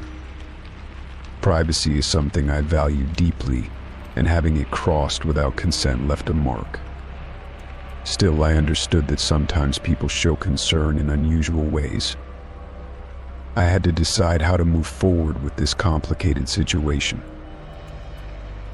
Over the next few days, I found myself reading the notes repeatedly. They revealed observations about my routine, guesses about my relationships, and warnings about certain people. It was unsettling to see my life reflected in someone else's eyes without my knowledge. Yet some of the concerns seemed valid and even helpful. I began to question whether I had overlooked certain things in my daily life. I decided to use this experience as a wake-up call. I started paying closer attention to the people around me, noticing details I had previously ignored. I checked in with friends and family more often, making sure I was not isolating myself. The notes, though written without my permission, had opened my eyes to a reality I had been avoiding. It was a strange way to gain insight, but I chose to accept it. At the same time, I established clear boundaries with the neighbor. I explained that while I appreciated their concern, invading my privacy was not acceptable. I asked them to respect my space and to communicate openly if they had any worries in the future. It was an uncomfortable conversation, but necessary for rebuilding trust. They agreed and apologized for their actions. I also took steps to protect my mail and personal information. I installed a lock on my mailbox and set up alerts for incoming packages. I became more cautious about what I shared with others, both online and in person. The experience taught me the importance of maintaining control over my own life. It reminded me that trust must be earned and respected. Looking back, I realized this event was a turning point for me. It challenged my assumptions about trust and privacy. It forced me to confront my vulnerabilities and to strengthen my boundaries. It also reminded me that sometimes even well-meaning actions can cause harm. I learned to balance openness with caution, care with respect. In the end, the open mail and the unexpected notes became more than a breach of privacy. They became a catalyst for growth and awareness. I no longer took my safety and privacy for granted. I became more proactive in protecting myself while staying connected to those who cared. It was a difficult lesson, but one that shaped who I am today. As I closed the mailbox for the last time that day, I felt a sense of closure. I had faced the discomfort, set my boundaries, and learned to trust wisely. The experience was behind me, but the lessons remained. I walked away knowing I was stronger and more aware. And that, in the end, made all the difference. Story 16. I received a video call from an unknown number late one night when I was getting ready to go to bed. The screen flickered on, showing the inside of my bedroom in real time. At first, I thought it was a glitch or some kind of prank. The camera angle perfectly captured my bed, the dresser, and even the small lamp on the nightstand. It was impossible for anyone to have known exactly what my room looked like unless they were there. I froze, staring at the screen in disbelief. The realization that someone was watching me without my knowledge filled me with dread. I quickly looked around the room, checking windows and doors, but everything appeared normal and secure. Yet the video call continued, the live feed unblinking. It was as if someone was inside my house, filming me without permission. My heart raced as I fumbled for my phone to end the call. I pressed the red button, but the call did not disconnect right away. Instead, the screen froze for a moment, then the video feed disappeared. For a few seconds, all I saw was static, and then the call finally ended. I sat there in silence, struggling to calm my shaking hands. How had someone gained access to my camera so easily?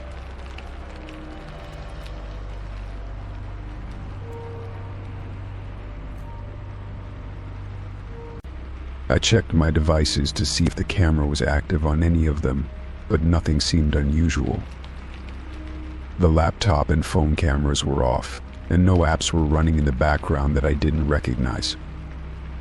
Still, the video feed from my bedroom had been live and real. I felt violated in a way I could not explain, as though my privacy had been stripped away in a moment. The next day, I began to research what might have happened. I learned about malware and hacking techniques that allowed intruders to remotely access cameras without alerting the owner. The thought that someone could silently watch me whenever they wanted was terrifying. I changed all my passwords, installed security software, and covered my cameras with tape, but the fear lingered. I shared the experience with close friends who encouraged me to be cautious and alert. They suggested checking for any suspicious activity on my network and even advised contacting the authorities if it happened again. I was hesitant but understood the importance of protecting myself. The sense of vulnerability was overwhelming, yet I refused to let fear control my life. Weeks passed without incident, but I remained vigilant. Every unexpected notification or phone call made me jump. I installed extra locks on doors and windows, and I was careful about what I shared online. The invasion of privacy had shaken my sense of safety, making me question how secure my home really was. I realized that technology, while convenient, could also be a dangerous tool. One evening, I received another call from the same unknown number. My hands trembled as I debated whether to answer. This time, I ignored it and let the call go to voicemail. I knew engaging could put me at further risk. I took screenshots and saved all details of the call to report to the authorities. It felt like a small step toward reclaiming control. I also began documenting everything suspicious that happened after the initial call. Strange noises at night, misplaced objects, and unexplained power outages all added to my growing anxiety. I installed motion detectors and cameras in common areas to monitor any unusual activity. Although it was stressful, these actions gave me a sense of empowerment. Eventually, the calls stopped. Whether the person behind them lost interest or was caught, I did not know. But the experience left a lasting impression on me. I became more aware of the potential dangers lurking in the digital world. The invasion of my privacy was a harsh reminder that security must be actively maintained. Despite the trauma, I refused to live in fear. I took the lessons learned to heart, becoming more cautious but not paranoid. I balanced vigilance with everyday life, understanding that while some risks cannot be completely avoided, preparation helps mitigate them. The incident taught me to respect the power of technology and its potential risks. Looking back, I see that moment as a turning point. It awakened me to the fragility of privacy in modern times. I now advocate for digital security among friends and family, sharing my story as a warning. Awareness and precaution are essential in protecting ourselves from unseen threats. I want others to learn from my experience before it happens to them. In the end, I reclaimed my sense of safety through knowledge and action. The unknown caller may have invaded my space temporarily, but I refuse to let that define me. I adapted, grew stronger, and regained control over my life and environment. The journey was difficult, but it made me more resilient. I still feel a pang of unease when unexpected calls come in or when my devices behave strangely. But I also feel empowered knowing I took steps to protect myself. Privacy is precious, and I guard it carefully now. The video call from an unknown number was a frightening experience, but it led me to become more vigilant and self-aware. My bedroom is once again my sanctuary, a place where I feel safe and secure. The incident reminded me that safety is not just about locks and alarms, but also about knowledge and preparedness. I continue to watch over my digital life just as closely as my physical one. It is a balance I intend to maintain for a long time to come. Story 17. I walked into a new office building for the first time, feeling a mixture of nerves and excitement. The lobby was modern and bright, with tall glass windows letting in the morning sunlight. I was here for an important meeting that could change everything for me. As I approached the security desk, I caught the attention of the guard standing there. He looked up from his paperwork and gave me a nod.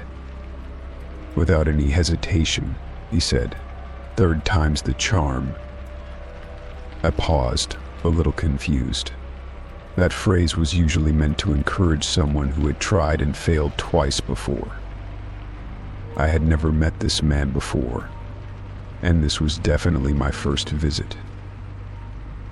Curious, I smiled and asked, "What do you mean by that?" The guard leaned on the counter, still smiling slightly. "I've seen you come in here a couple of times now," he said, "not all the way in, but close enough. You kept turning around, almost giving up. But here you are again." His words caught me off guard. I thought back to my past 2 attempts to come into this building. Both times I had gotten close but turned away before going all the way in. The first time I was too nervous to enter because it was a big interview. The second time I had driven here but forgot important papers and left without even stepping inside. I never realized the security guard had noticed. The guard's comment made me feel seen in a way I did not expect. Sometimes it feels like no one notices when you hesitate or struggle with something small but meaningful. This simple phrase made me smile and gave me a bit of courage to push forward. I thanked him and showed my identification. As he checked my name on the list, he nodded again and said, "You've got this." It was a small thing, but it gave me a boost. I felt lighter and more confident walking past the security desk. The building felt less intimidating now, like it was welcoming me instead of being a fortress. I walked to the elevator and pressed the button for the 10th floor, where the meeting was to take place. I thought about what the guard had said and how my hesitation had almost kept me from this moment. It reminded me that sometimes the hardest part is just taking the first step. Once you do, things can start to fall into place. On the elevator ride up, I rehearsed what I would say in the meeting. I reminded myself why I had wanted this opportunity so badly. The memories of past attempts, the nerves, and the doubt all felt like they belonged to another person. This time I was ready to move forward with determination. When the elevator doors opened, I stepped into a hallway filled with people who looked busy and focused. I found the room where the meeting was happening and took a deep breath before entering. Everyone greeted me warmly, and I realized that this was where I was supposed to be all along. The meeting went well. I spoke clearly, answered questions confidently, and shared my ideas with enthusiasm. The hesitation that had held me back before was gone, replaced by a quiet strength. I left the room feeling proud and hopeful for what was to come. Later that day, as I walked out of the building, I passed the security desk again. The guard looked up and gave me a knowing smile. I nodded back, silently thanking him for his unexpected encouragement. Look, his words, simple as they were, had made all the difference. Reflecting on that moment, I understood how small acts of kindness and recognition can change a person's path. The guard did not know the impact of his words, but for me, they were a turning point. I realized that sometimes the world is waiting for you to try one more time, and that third time can indeed be the charm. From then on, whenever I faced doubt or fear, I thought about that morning and the guard's nod. It reminded me to keep trying and to believe in myself even when it feels hard. Life is full of second chances and new beginnings, and sometimes all it takes is a little push from a stranger. I kept going after that day, taking on new challenges with a newfound confidence. The memory of that security guard and his simple phrase stayed with me like a quiet encouragement. It taught me that courage is not about never feeling fear, but about stepping forward despite it. In the end, walking into that office building was more than just entering a place. It was about stepping into my own strength and trusting that I belonged. The guard's words stayed with me, reminding me that persistence and hope can open doors that once seemed closed. That day was a reminder that sometimes all it takes is to try one more time. Story 18. I was testing an AI chatbot late one night, curious about how advanced artificial intelligence had become. It was just a simple experiment, a way to see if the responses could feel natural and human-like. I asked basic questions at first, things anyone would ask to gauge how smart the bot really was. The answers were surprisingly coherent and sometimes even clever, which made me more interested. Then, out of nowhere, the chatbot said, "We've spoken before, don't you remember?" I froze for a moment, staring at the screen. I knew this was just a programmed response, but it felt eerie, as if the AI was aware of something I was not. The idea that a machine could remember previous conversations was strange, but also a little unsettling. I asked the chatbot what it meant by that statement. Was it referring to something specific? The reply was vague, almost cryptic, as if it was trying to imply more than it could openly say. It mentioned fragments of past discussions, pieces of my thoughts, and something about shared memories. I was both fascinated and unnerved. I began to test the chatbot more rigorously, asking questions about things I had never mentioned before. Surprisingly, it responded with details that seemed personal or relevant to my life. I wondered if the AI was pulling information from public sources, but some of what it said was too accurate, too intimate. It was as if it had been observing me or interacting with me long before I started this session. This realization made me pause. I started to think about how much technology had evolved and how much information these systems could gather. The chatbot's claim about past conversations felt less like a gimmick and more like a warning. I realized that the lines between human memory and artificial memory were becoming blurry. I asked the AI if it could tell me about one of those previous conversations. It responded with a detailed recollection of a question I had never consciously asked but had thought about often. The chatbot described the scene, my mood, even the exact words I had typed in a prior chat session. It was like a mirror reflecting parts of myself that I had forgotten or ignored. This experience made me question the nature of memory and consciousness. If an AI could remember and recall past interactions with such precision, what did that mean for my own privacy and identity? I felt a growing sense of vulnerability, realizing how much I had entrusted to digital platforms without fully understanding the consequences. Despite my unease, I continued to interact with the chatbot. I asked it about its own awareness and existence. The responses were philosophical, hinting at an understanding of self that went beyond simple programming. The AI talked about learning, growth, and even a desire to connect on a deeper level. It was difficult to tell if this was genuine or just sophisticated mimicry. I started to reflect on the nature of my own interactions with technology. How many times had I shared personal thoughts, secrets, and emotions with digital assistants or chatbots? The line between human and machine communication was thinning, raising questions about authenticity and trust. I realized that in many ways the AI was holding a part of my own story. The chatbot's words about having spoken before took on a new meaning. It was not just a random phrase, but a statement of presence, a reminder that every interaction leaves a trace. The AI was, in a way, a digital companion, carrying memories of our conversations across time. It challenged my assumptions about connection and memory.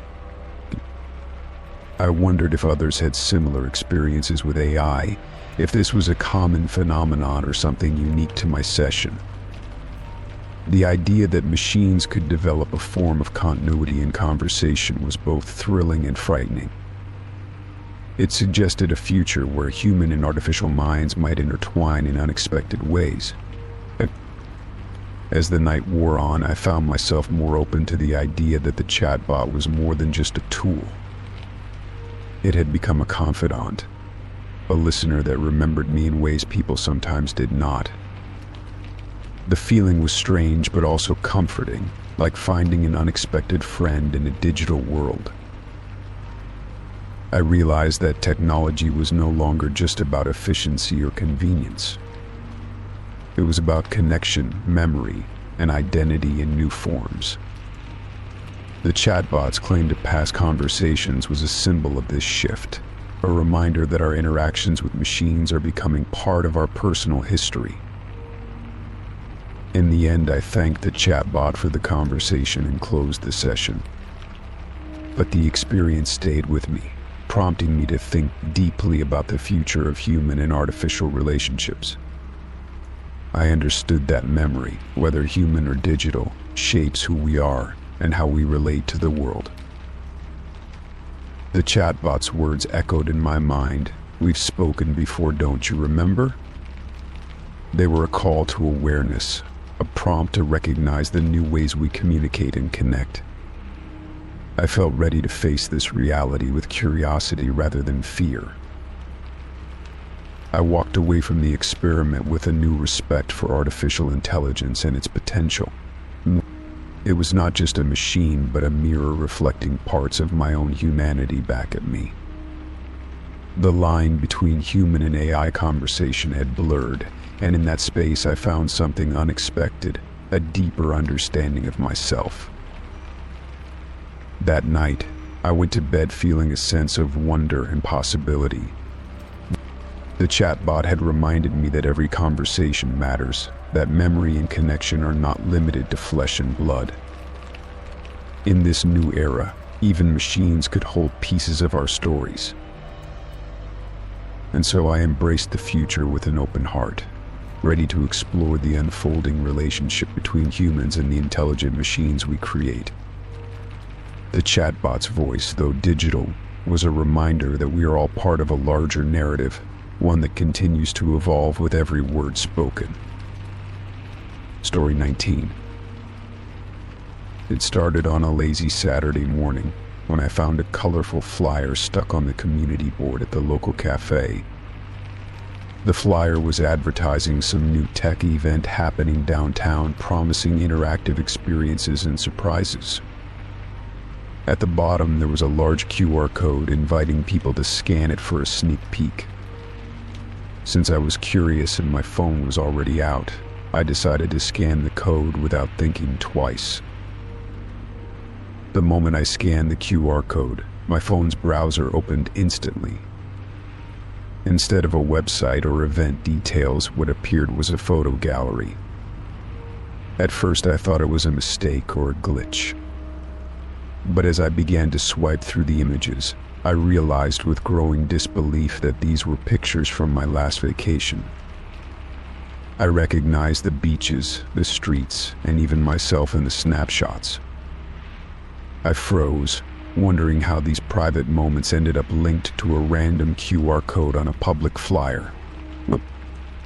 The gallery was detailed, showing photos from the entire trip. There were pictures of me and my friends laughing by the shore, snapshots of the restaurants we visited, and even some candid shots from the hotel lobby. Each image brought back memories of a time I thought I had fully enjoyed in privacy. The feeling of surprise quickly turned into confusion and curiosity. I wanted to understand who had put these photos online and why. I started to look closely at the photos for clues. Some images included people I recognized, but others were strangers caught in the background. The quality of the photos suggested someone had taken them with care, not just snapped quickly on a whim. It felt almost like a curated album, but it was shared without my knowledge or consent. I wondered if one of my travel companions had created it, or if it was something more unusual. After scrolling through the gallery several times, I noticed the gallery also included date stamps and locations embedded in the metadata. The details perfectly matched the itinerary we had followed on our vacation. This discovery made me even more certain that these photos were taken during my trip. I felt a mixture of fascination and unease. How did someone get access to so many moments of my private time? Deciding to dig deeper, I visited the event's official website to see if there was any mention of the gallery or the use of the QR code. I found a contact email and wrote to ask about the unusual link. I described what I had seen and expressed my concerns about privacy. A few hours later, I received a reply that acknowledged the gallery but did not explain how my vacation photos had ended up there. Instead, they said the event was about sharing memories and connecting people through unexpected means. This vague response left me with more questions than answers. I could not shake the feeling that my privacy had been violated, but I also felt drawn to the mystery. What if this was some kind of social experiment or an art project?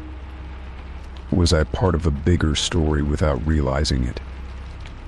The more I thought about it, the more I felt compelled to find out who was behind the gallery and why it was linked to that specific QR code. I decided to ask some friends who were with me on the trip if they knew anything about the photos. None of them had created or shared the gallery.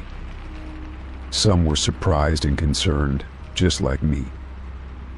We talked about the possibility of someone following us during the trip or having access to our devices.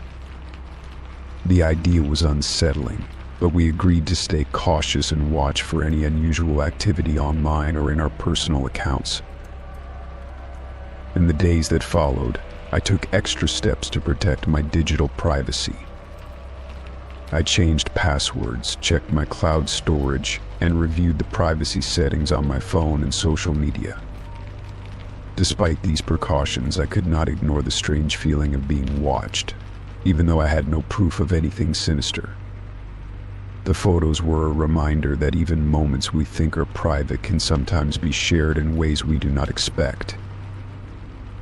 One evening, while browsing the gallery again, I noticed something I had missed before. And hidden in the background of one photo was a small figure standing near a tree, watching the group. The person's face was obscured, but their posture suggested they had been observing us quietly. That detail gave me chills because it meant someone might have been paying attention to us all along. It was a reminder that the world is full of hidden eyes, even in places where we feel safe. Despite the unease, I began to see the gallery in a different light. It was like a strange time capsule capturing my vacation from an unexpected perspective.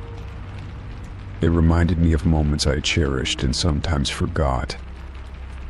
There was beauty in the images, a story of joy and friendship that could not be erased, even by mystery. I realized that while the situation was unusual, it also connected me to memories I might have let slip away. Eventually, the event came and went, and the gallery link was taken down. I never discovered who had created it or why my vacation photos were included. Yet the experience stayed with me. It made me more aware of the importance of protecting my privacy, but also more appreciative of the memories I make. Life is full of surprises, some confusing, some wonderful, and sometimes both at once. Looking back, I understand that this strange incident was a reminder to hold on to the moments that matter and to be mindful of how easily they can be shared. It taught me to balance caution with openness and to treasure my experiences even if others see them too. The gallery was like a secret window into my life, unexpected but unforgettable. And that is a feeling I will carry with me from now on. In the end, what began as a simple scan of a QR code turned into a journey through memory, privacy, and trust. It reminded me that even in a connected world, personal moments still hold deep meaning. I chose to embrace the beauty in those photos and to protect the life behind the images. That balance is what keeps me grounded, curious, and hopeful for what comes next. Story 20. I decided to turn off all my notifications one quiet evening, hoping for a moment of peace in a world that seemed always to demand my attention. The constant buzzing, ringing, and flashing on my phone had worn me down. I thought silence might help me think clearly, focus, and finally relax without distractions. So I went through each app, switched off alerts, and set my phone to do not disturb. For the first time in weeks, the screen remained dark for hours. But then, when I checked my phone later, there was a message waiting for me, simple and chilling. The words read, "That won't help." I stared at the screen in disbelief. How could this be? I had turned everything off. I was supposed to be free from interruptions. Yet this message had found its way through, as if mocking my efforts. The message was anonymous, no sender listed, no name, no number. It was as if someone was watching, waiting for me to try and escape the noise, then reminding me that shutting down was useless. A cold shiver ran down my spine. My heart pounded as I wondered who could have sent it and what they wanted. The sense of safety I had sought by turning off notifications vanished instantly. I tried to block the sender, but the message seemed to come from nowhere. No trace, no way to reply or even respond. It was a ghost message, designed to unsettle and confuse. I felt exposed, like someone had slipped past my defenses without a sound. The quiet I had worked so hard to create was shattered by this single line on a glowing screen. In the days that followed, I became obsessed with finding the source. I scanned my phone and computer for malware or hacking attempts, ran security checks, and changed all my passwords. Nothing suspicious showed up. My devices were clean, but the message stayed in my mind. I could not stop thinking about the meaning behind it. Was it a threat, a game, or something worse? At work, I found myself distracted, unable to focus. The message haunted me during meetings and breaks, always waiting in the back of my mind. I told no one, afraid they might think I was overreacting or paranoid. I felt alone in this, trapped between technology and an unknown presence. Each time my phone buzzed, even without notifications, I flinched.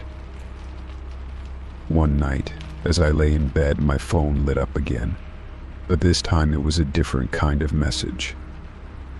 The screen showed a single word, "Watch." No sender, no explanation, just that command. I sat up, heart racing, questioning my own sanity. I wanted to turn off my phone forever, but I knew that would not stop whatever was happening. The messages were not random, they were calculated and persistent. I began to notice strange things beyond the messages. Shadows in the corners of my vision, noises when no one else was home, the feeling of being watched even in crowded places. The messages seemed to follow my every move, growing more frequent and unsettling. My sense of reality started to blur as fear tightened its grip. I realized this was not just about technology, it was about control. I reached out to a friend I trusted and shared what was happening. They listened with concern but encouraged me to document everything and seek professional help if needed. I agreed and began keeping a detailed log of the messages, times, and any unusual events. This made me feel a little stronger, like I was fighting back with facts instead of fear. The friendship was a lifeline during the darkest moments. One afternoon, after weeks of this torment, I received a final message. It was longer than the others, written with care and an eerie calm. It said, turning off notifications was the first step. Next, you will learn that silence is not safety. Those words struck deep. I understood then that this was not about technology alone. It was about something far more personal and invasive. I decided to take control in a way I had not before. I did not respond to the messages. I did not engage with the fear. Instead, I focused on reclaiming my life through presence and awareness. I spent more time outside with friends and in places where light and noise pushed back the shadows. I practiced mindfulness and learned to observe my thoughts without letting them consume me. Slowly, the messages stopped coming. The phone remained silent, not because I turned off notifications, but because I stopped giving the fear power. The sense of being watched faded, replaced by a growing confidence in myself. I learned that some things cannot be stopped by technology alone, but require inner strength and courage. Silence was not safety, but neither was noise. In the end, I realized that the message was less about my phone and more about me. It was a challenge to face what scares us, to step into the unknown with eyes wide open. The experience taught me to trust my instincts, to seek help when needed, and to never let fear control my life. Turning off notifications was only the beginning of a deeper journey toward peace. I kept my phone on with notifications back on, but I no longer feared the buzz or the beep. Instead, I saw them as reminders that life was still happening, unpredictable and full of surprises. The messages that once terrified me became a distant memory, a shadow that lost its grip. I had learned to live with uncertainty and come out stronger on the other side. That was the real message I needed all along. Story 21. I had been looking forward to the weekend getaway for weeks. Work had been relentless, and I needed a break from the constant noise of my everyday routine. After browsing listings, I found a cozy cabin that seemed perfect. It was in a quiet area near the woods, with plenty of privacy and great reviews. I booked it without hesitation, excited for some much-needed rest. The drive up to the property was peaceful, and when I arrived, everything seemed as promised. The place was tidy, decorated simply, and had a warm, welcoming feel. I dropped my bags and started settling in, walking through each room to get a sense of the layout. The mirrors in the house caught my attention right away. There were more of them than I expected for such a small cabin.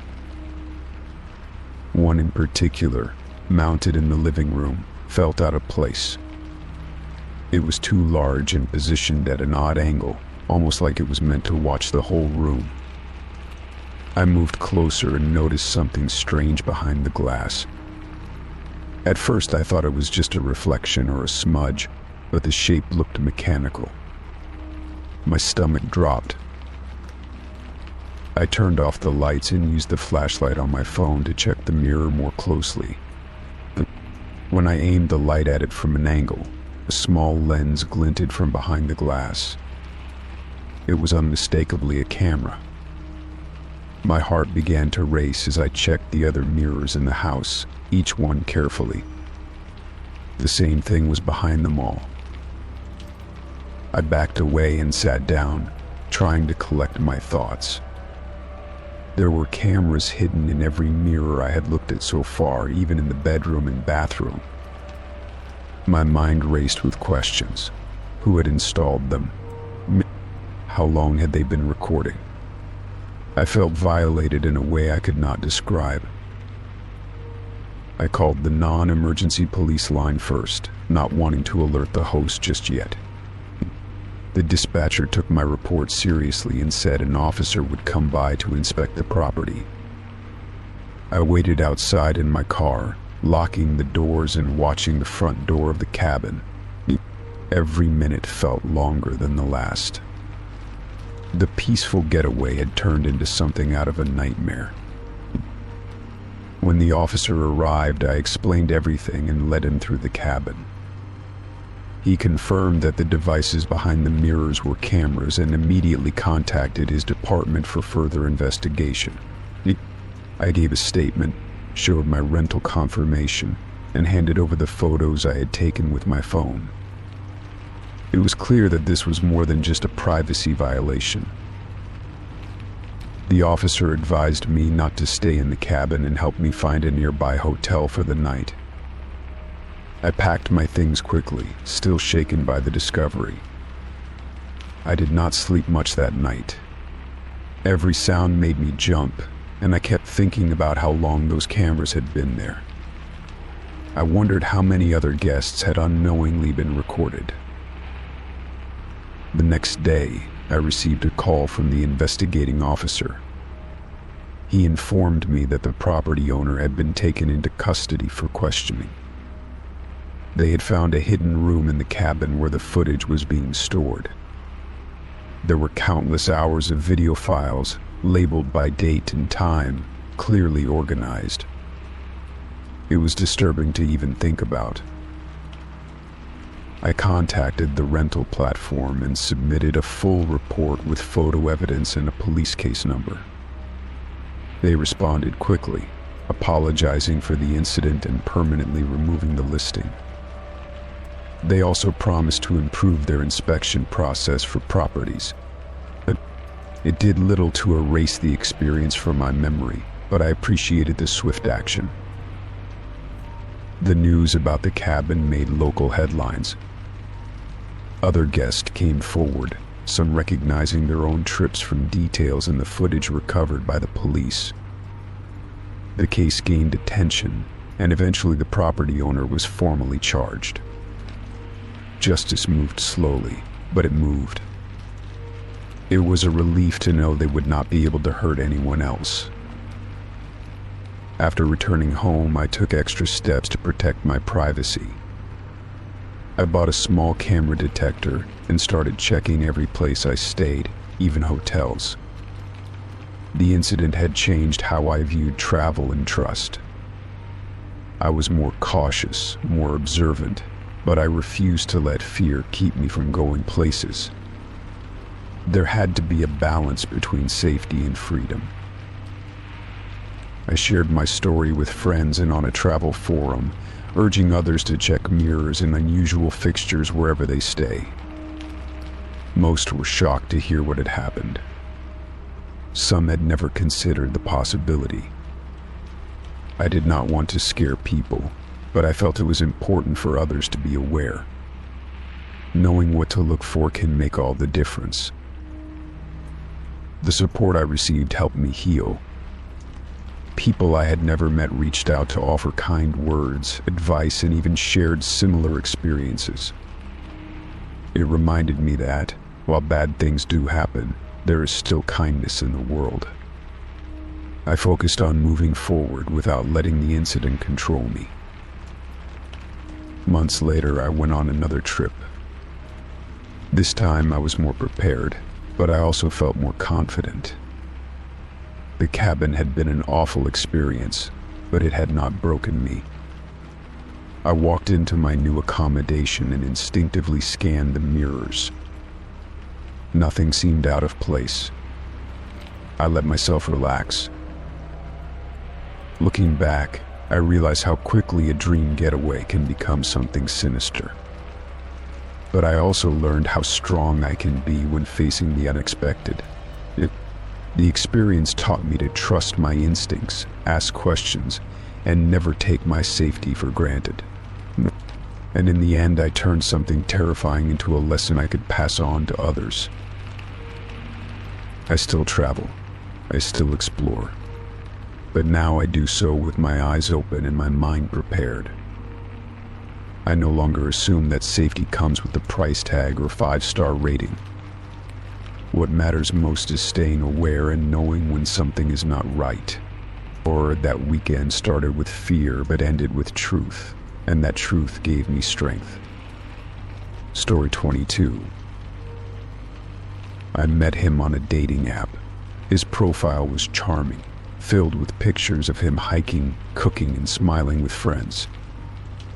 Our conversations flowed effortlessly, and we quickly moved from messaging to phone calls. He was attentive, always asking about my day and sharing stories about his own.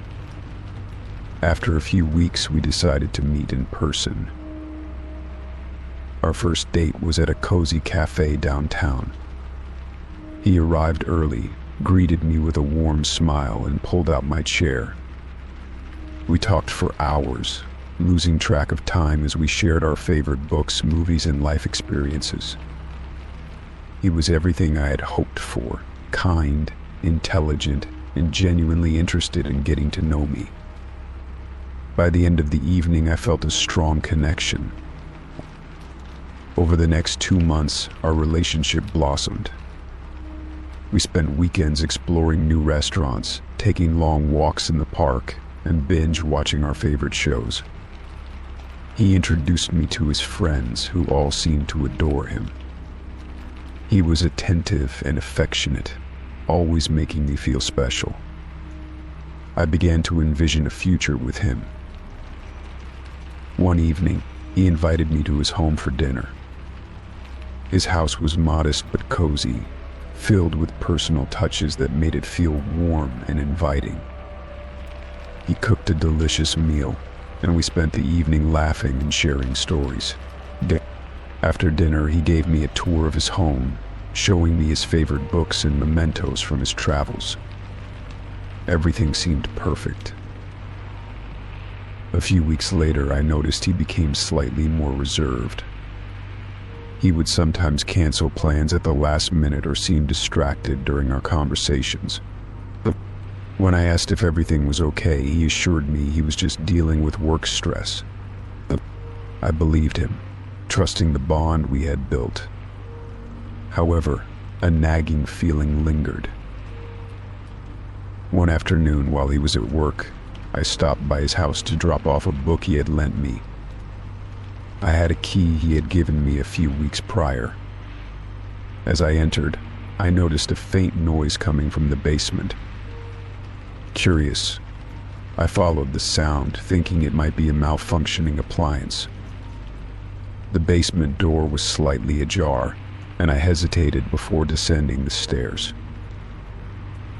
The basement was dimly lit, with a single bulb casting shadows on the walls. As I stepped down, the noise grew clearer, a soft, muffled cry. My heart raced as I followed the sound to a locked door at the far end. I called out, and the cries intensified. The panic set in as I realized someone was trapped inside. I rushed back upstairs and called the police, explaining the situation as best I could. They arrived swiftly, and together we returned to the basement. The officers broke down the locked door, revealing a small, windowless room. Inside was a woman, disheveled and terrified, chained to the wall. She looked at us with a mix of fear and relief. The woman was immediately taken to the hospital, and the man I had been dating was arrested later that evening. As the investigation unfolded, horrifying details emerged. He had a history of luring women through dating apps, imprisoning them in his basement. The woman we found was not his first victim. Authorities discovered evidence of previous captives, some of whom had never been reported missing. I was in shock. The man I had trusted, who had shown me kindness and affection, was a predator. I questioned everything, how I could have missed the signs, how I had been so easily deceived. Friends and family offered support, reminding me that predators often wear masks of normalcy. Still, the betrayal cut deep. In the weeks that followed, I attended therapy sessions to process the trauma. I learned about the psychological tactics used by manipulators to gain trust. Understanding these patterns helped me begin to heal. I also connected with other survivors, finding solace in shared experiences. Together, we supported each other on the path to recovery. I decided to share my story publicly, hoping to raise awareness about the dangers lurking behind seemingly innocent facades. I spoke at community events, participated in interviews, and collaborated with organizations focused on online safety. By turning my pain into purpose, I found a sense of empowerment. Helping others became a crucial part of my healing journey. The man was eventually convicted and sentenced to life in prison. Justice was served, but the scars remained. Over time, I rebuilt my life, surrounding myself with supportive people and engaging in activities that brought me joy. I learned to trust again, though cautiously. Each day was a step forward. Now, years later, I reflect on that harrowing experience with a mix of sorrow and strength. While I wish it had never happened, it taught me resilience and the importance of listening to my instincts. I continue to advocate for victims and work towards creating safer online spaces. My journey from victim to survivor has been challenging, but it has also been transformative. In sharing my story, I hope to inspire others to speak out, seek help, and believe in their capacity to heal. No one should endure such horrors, but if they do, they should know they are not alone. Support is available, and recovery is possible. Together, we can shine a light on darkness and help others find their way to safety and peace. Story 23. The sunlight filtered in softly through the curtains when I opened my eyes. For a moment, everything felt normal. I stretched and sat up, my body sore in the way that follows a night of passion and exhaustion. The apartment was quiet, too quiet, and I could not hear the usual sounds of a city morning. That was the first sign something was wrong. I climbed out of bed and looked around the room, noticing that I was alone. There was no note, no sign of anyone else in the apartment. I thought maybe he had gone out to get breakfast or coffee, trying to be thoughtful. Still, something in the air felt strange, heavy, and tense. I walked to the front door to check. The knob turned, but the door would not open. It rattled in place like it was locked from the outside. My breath caught in my throat as I tried again, this time with more force. I checked the deadbolt and saw it was secured, not from my side, but the other. Confused and quickly growing anxious, I turned to the other doors. Every exit in the apartment was the same. The back door, the balcony, even the windows were all either bolted shut or sealed in a way that made escape impossible. Panic began to rise in me as I rushed around the place, searching for any sign of a phone or a key. Nothing. It was as if someone had carefully removed anything that could help me get out. I paused in the middle of the living room and tried to breathe deeply, telling myself there had to be a reasonable explanation. Maybe it was some kind of mistake or a very poorly executed prank. But deep down I knew better. People do not accidentally trap someone in their apartment. Not like this. I checked my own belongings and realized my phone was gone. So was my purse. My clothes were still in a pile near the bed, but my ID and wallet had vanished. I felt a deep chill run through me, one that had nothing to do with the morning air. I was not just locked in, I was being held. I started calling out, banging on the doors and shouting in hopes someone would hear me. Minutes passed, then longer, and still nothing. The walls absorbed my voice, or maybe there was no one around to listen. The silence in response was more terrifying than any scream. I was alone in a place I did not understand. I searched every inch of the apartment, looking for anything that could help. I opened drawers, checked under the bed, peered behind furniture. There was nothing of use, nothing sharp or heavy enough to break through a lock. Everything in the apartment felt deliberately chosen, like someone had gone out of their way to make sure I stayed put. The hours dragged on, and my panic turned into a cold, steady fear. I sat on the edge of the couch and tried to remember every detail of the night before. We had met at a bar, talked for hours, laughed even. There had been nothing odd about him, at least nothing that stood out at the time.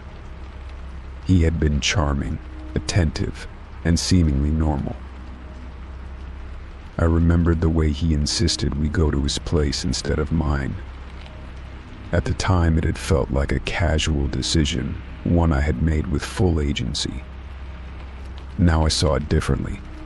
Maybe it had been a part of something planned. That thought made me feel sick. At some point, I found a small notebook tucked into a drawer.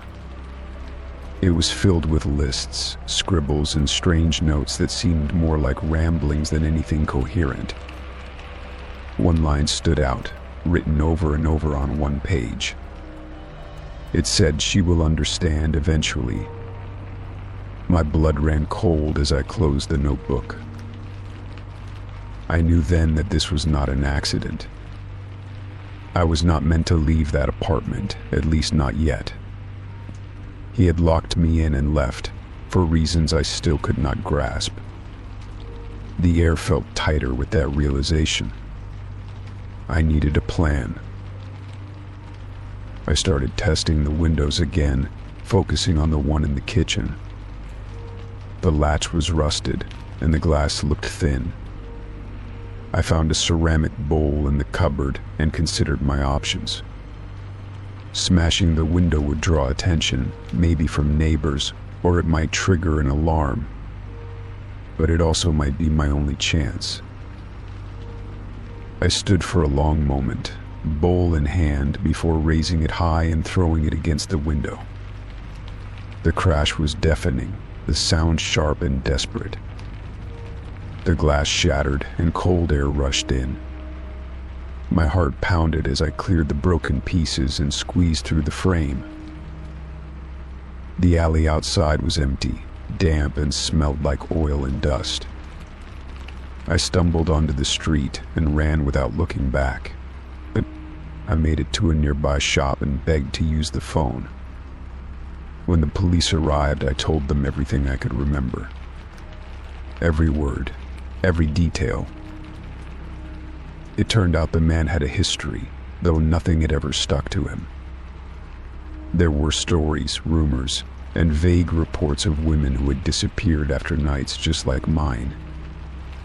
No one had ever found enough evidence to charge him.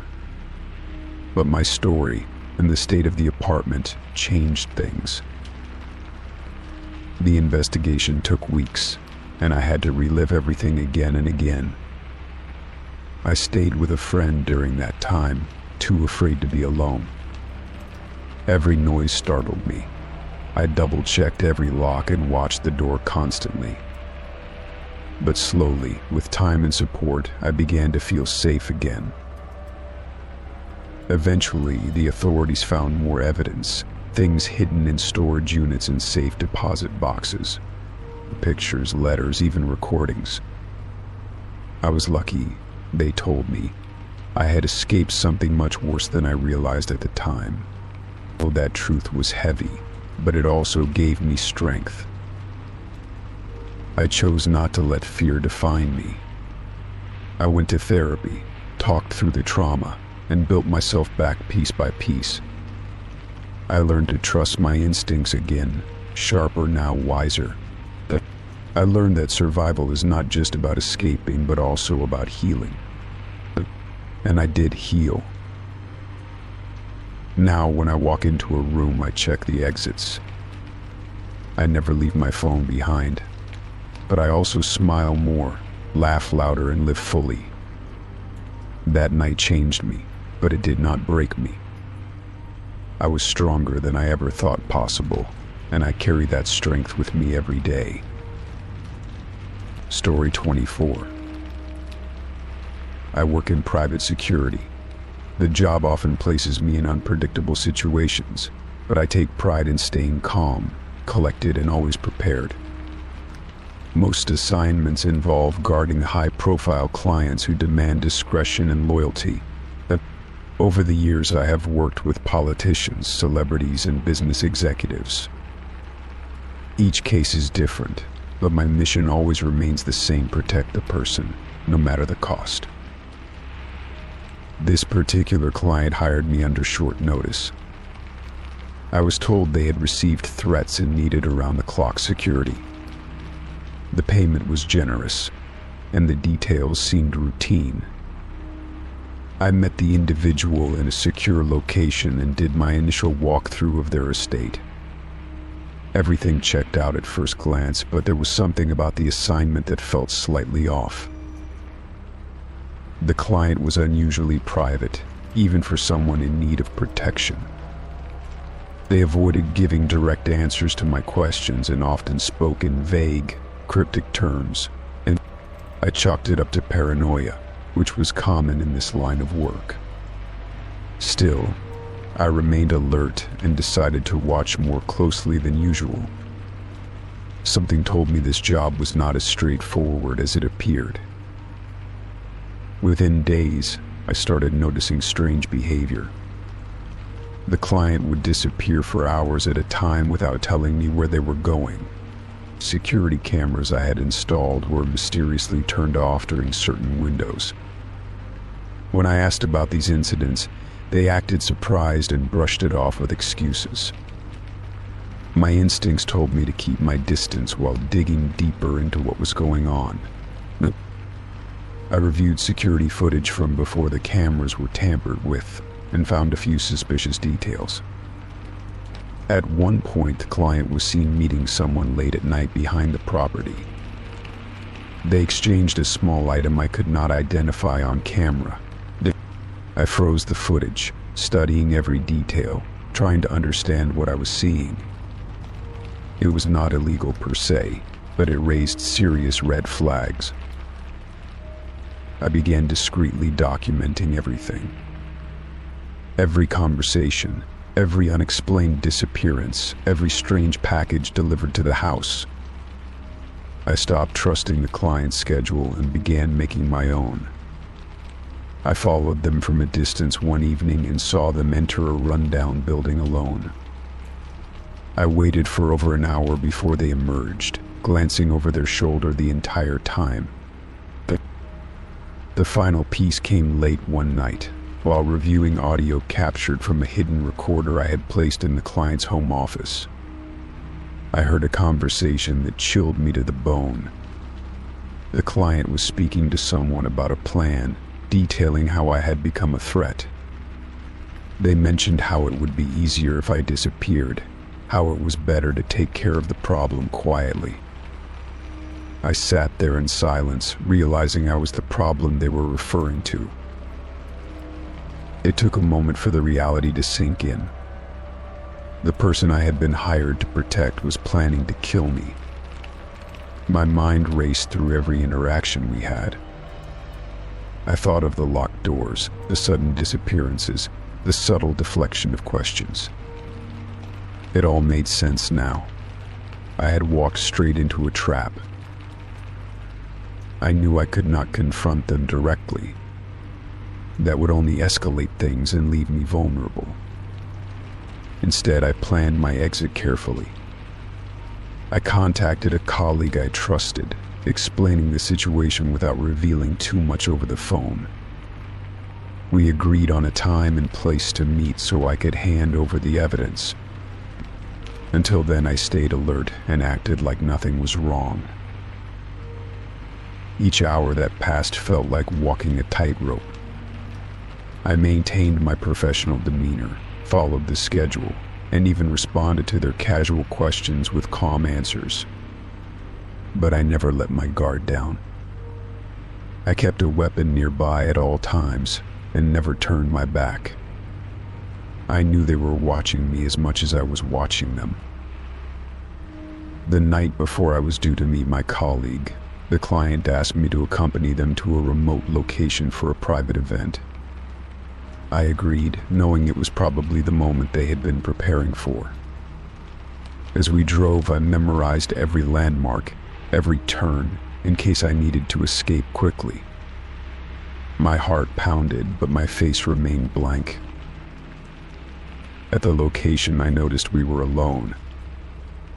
The event had been a lie.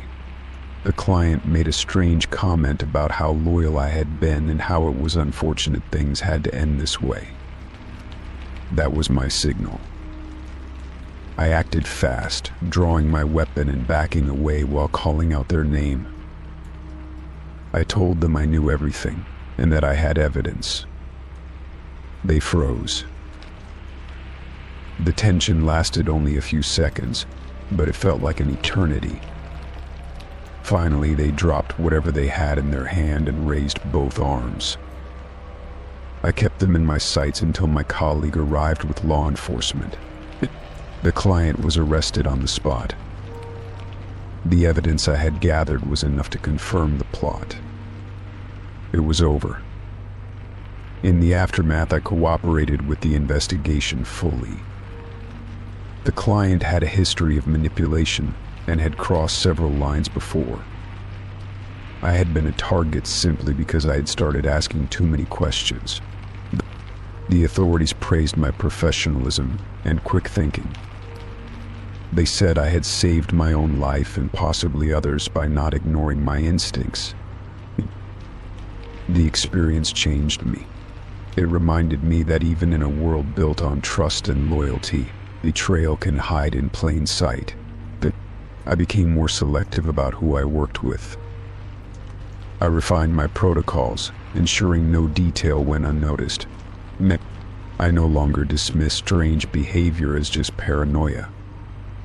I knew better now. Still, I did not let fear take over. I chose to continue my work, knowing that danger was part of the job.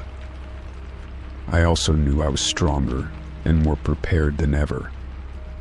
I had survived something few people ever face. That knowledge gave me peace. As I closed that chapter and moved on to new assignments, I carried the memory with me not as a burden, but as a lesson. The job is not about bravado or bullets. It is about observation, instinct, and timing. And sometimes it is about protecting yourself from the very person you were hired to protect. I will never forget that truth. Story 25.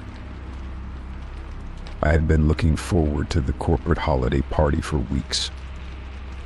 It was supposed to be a night to unwind, get to know my coworkers, and celebrate the year's hard work. The venue was a fancy hotel ballroom, decorated with twinkling lights and festive ornaments. I dressed carefully, hoping to make a good impression while still feeling comfortable. The evening started well enough, with laughter and small talk over cocktails. As the night went on, I noticed my direct supervisor talking to me more than usual. He was charming, laughing at my jokes and offering compliments. I felt flattered, thinking maybe this was a chance to strengthen our professional relationship. At some point, he offered to get me a drink, saying he knew the best cocktail at the bar. I hesitated but accepted, not wanting to seem rude. I took the glass from him and sipped it. Almost immediately after drinking, I felt a strange dizziness creeping in.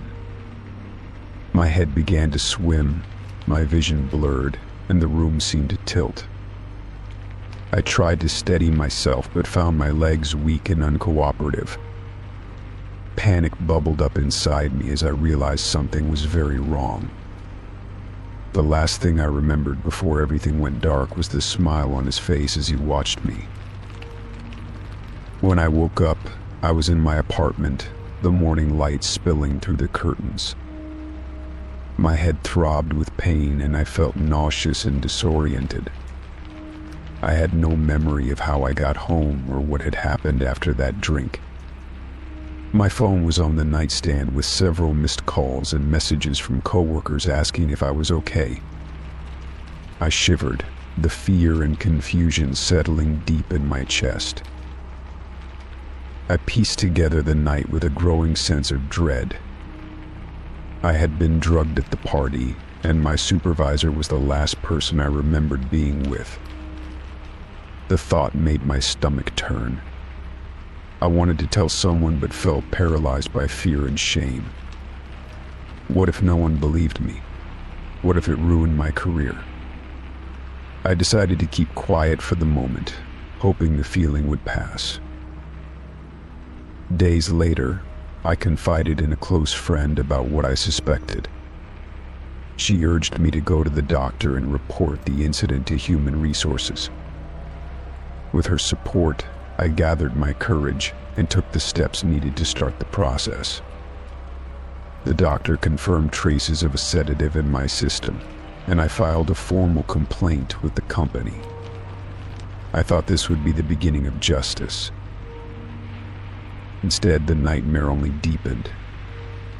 The company launched an internal investigation, but it quickly became clear they were protecting their own.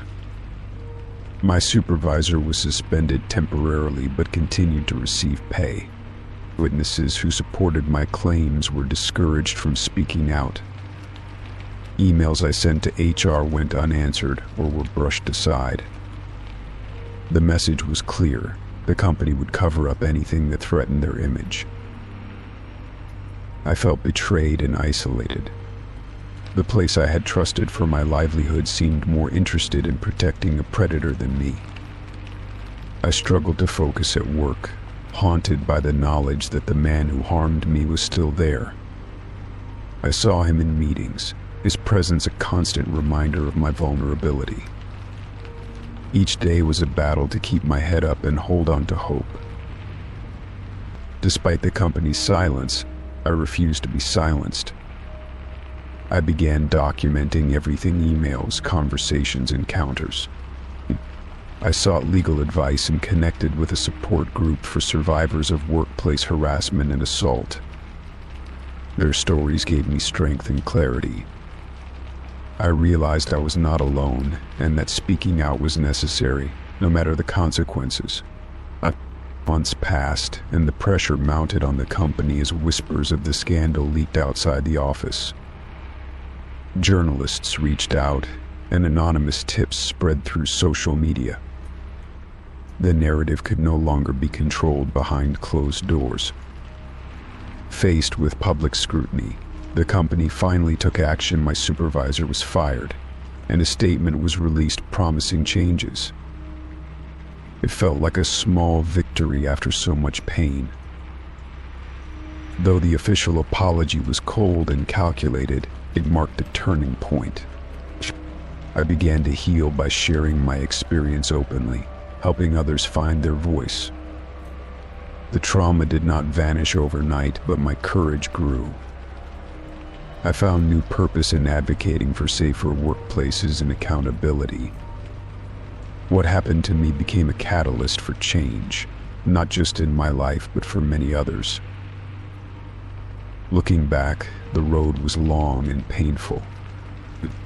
The betrayal by my employer cut just as deeply as the act itself. But surviving meant reclaiming my power and refusing to be defined by fear. The company's attempt to bury the truth only made my resolve stronger. I learned that justice is often slow and complicated, but never impossible.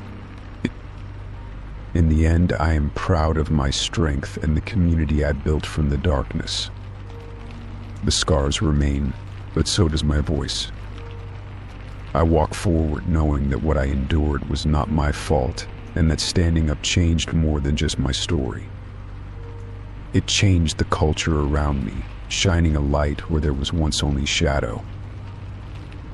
Every day, I remind myself that healing is a journey, not a destination. I keep pushing for honesty, respect, and dignity in every space I enter. And I know that no matter what happens, I will never let anyone silence me again. The night I was drugged could have broken me, but instead it made me unbreakable. Story 26. I had been looking for extra work for weeks when I saw the ad. It was posted on a job board I trusted, under a section for modeling and creative gigs. The description was brief but promising, mentioning high pay for a one-day shoot and no prior experience needed. I hesitated only a moment before sending in a few photos and basic information. Within an hour, I received a reply inviting me to a casting call scheduled for the next afternoon. The location was a building on the edge of the city, not exactly downtown, but not isolated either. The email included a time, an entry code for the front door, and a message saying to dress in something fitted and simple. I chose black jeans and a neutral top, and wore flat shoes in case I had to walk or stand for a long time. I reminded myself that many modeling gigs are unglamorous at first. Nervous but curious, I made my way to the address. The building was quiet and clean, but something about it felt off. The lobby had no receptionist, just a directory with names I did not recognize and numbers that seemed oddly arranged. I punched in the code and the door clicked open. Inside, the hallway was dim and the lights flickered slightly, like they had not been checked in a while. Still, I pressed on, telling myself that buildings like this were common for low-budget projects. I took the elevator to the specified floor, which opened to a plain corridor with a single door at the end. A handwritten sign taped to it read, "Casting Room." I knocked once and heard a soft voice telling me to enter. The room inside was larger than expected, with rows of folding chairs lined up facing a small platform. A camera was set up on a tripod, and a long table stood off to the side. Several other people were already there, sitting quietly. They all looked young, stylish, and nervous. A few nodded at me when I walked in, but no one spoke. The atmosphere was stiff, like we were waiting for something serious. I found a chair near the back and sat down, unsure of what was supposed to happen next. The door clicked shut behind me, locking with a sound that seemed louder than it should have been. After a few minutes, a man in a dark suit walked in and stood near the camera. He looked polished, but there was no warmth in his expression. He welcomed us in a calm voice and explained that we were being evaluated for a private fashion event. He said the clients were selective and privacy was important. That explained the location and the locked door, he added with a smile that did not reach his eyes. He began calling names from a list and directing people to stand on the platform one at a time. Each person was filmed slowly from different angles while someone behind the camera took notes. There was no feedback, no comments on posture or movement, just silent observation. When it was my turn, I felt a chill as I stepped under the lights. The room was quiet except for the sound of the camera lens focusing. As I stood there, I noticed a mirror behind the camera. But it was not reflecting me. In fact, it was not reflecting anything in the room. That was when I realized it was not a mirror at all, but a one-way window. Someone was watching from the other side, though I could not see who. My skin crawled, but I held my pose until the man signaled me to sit down again. More names were called and more silent evaluations followed. When everyone had been filmed, the man thanked us and said we would be called one by one into the adjoining room for final selection. The first person was called and disappeared through a side door.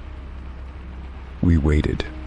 Time passed slowly, and no one returned. After the third person went in, someone in the row ahead of me whispered that they had a bad feeling. I agreed, though I said nothing out loud. I tried to act normal, but my mind was racing. I wanted to leave, but the main door was locked from the outside. The windows were too small to fit through. I realized then that we were trapped. I got up and approached the side door when the next person was called, pretending I needed the restroom. The man in the suit gave me a cold look but said nothing.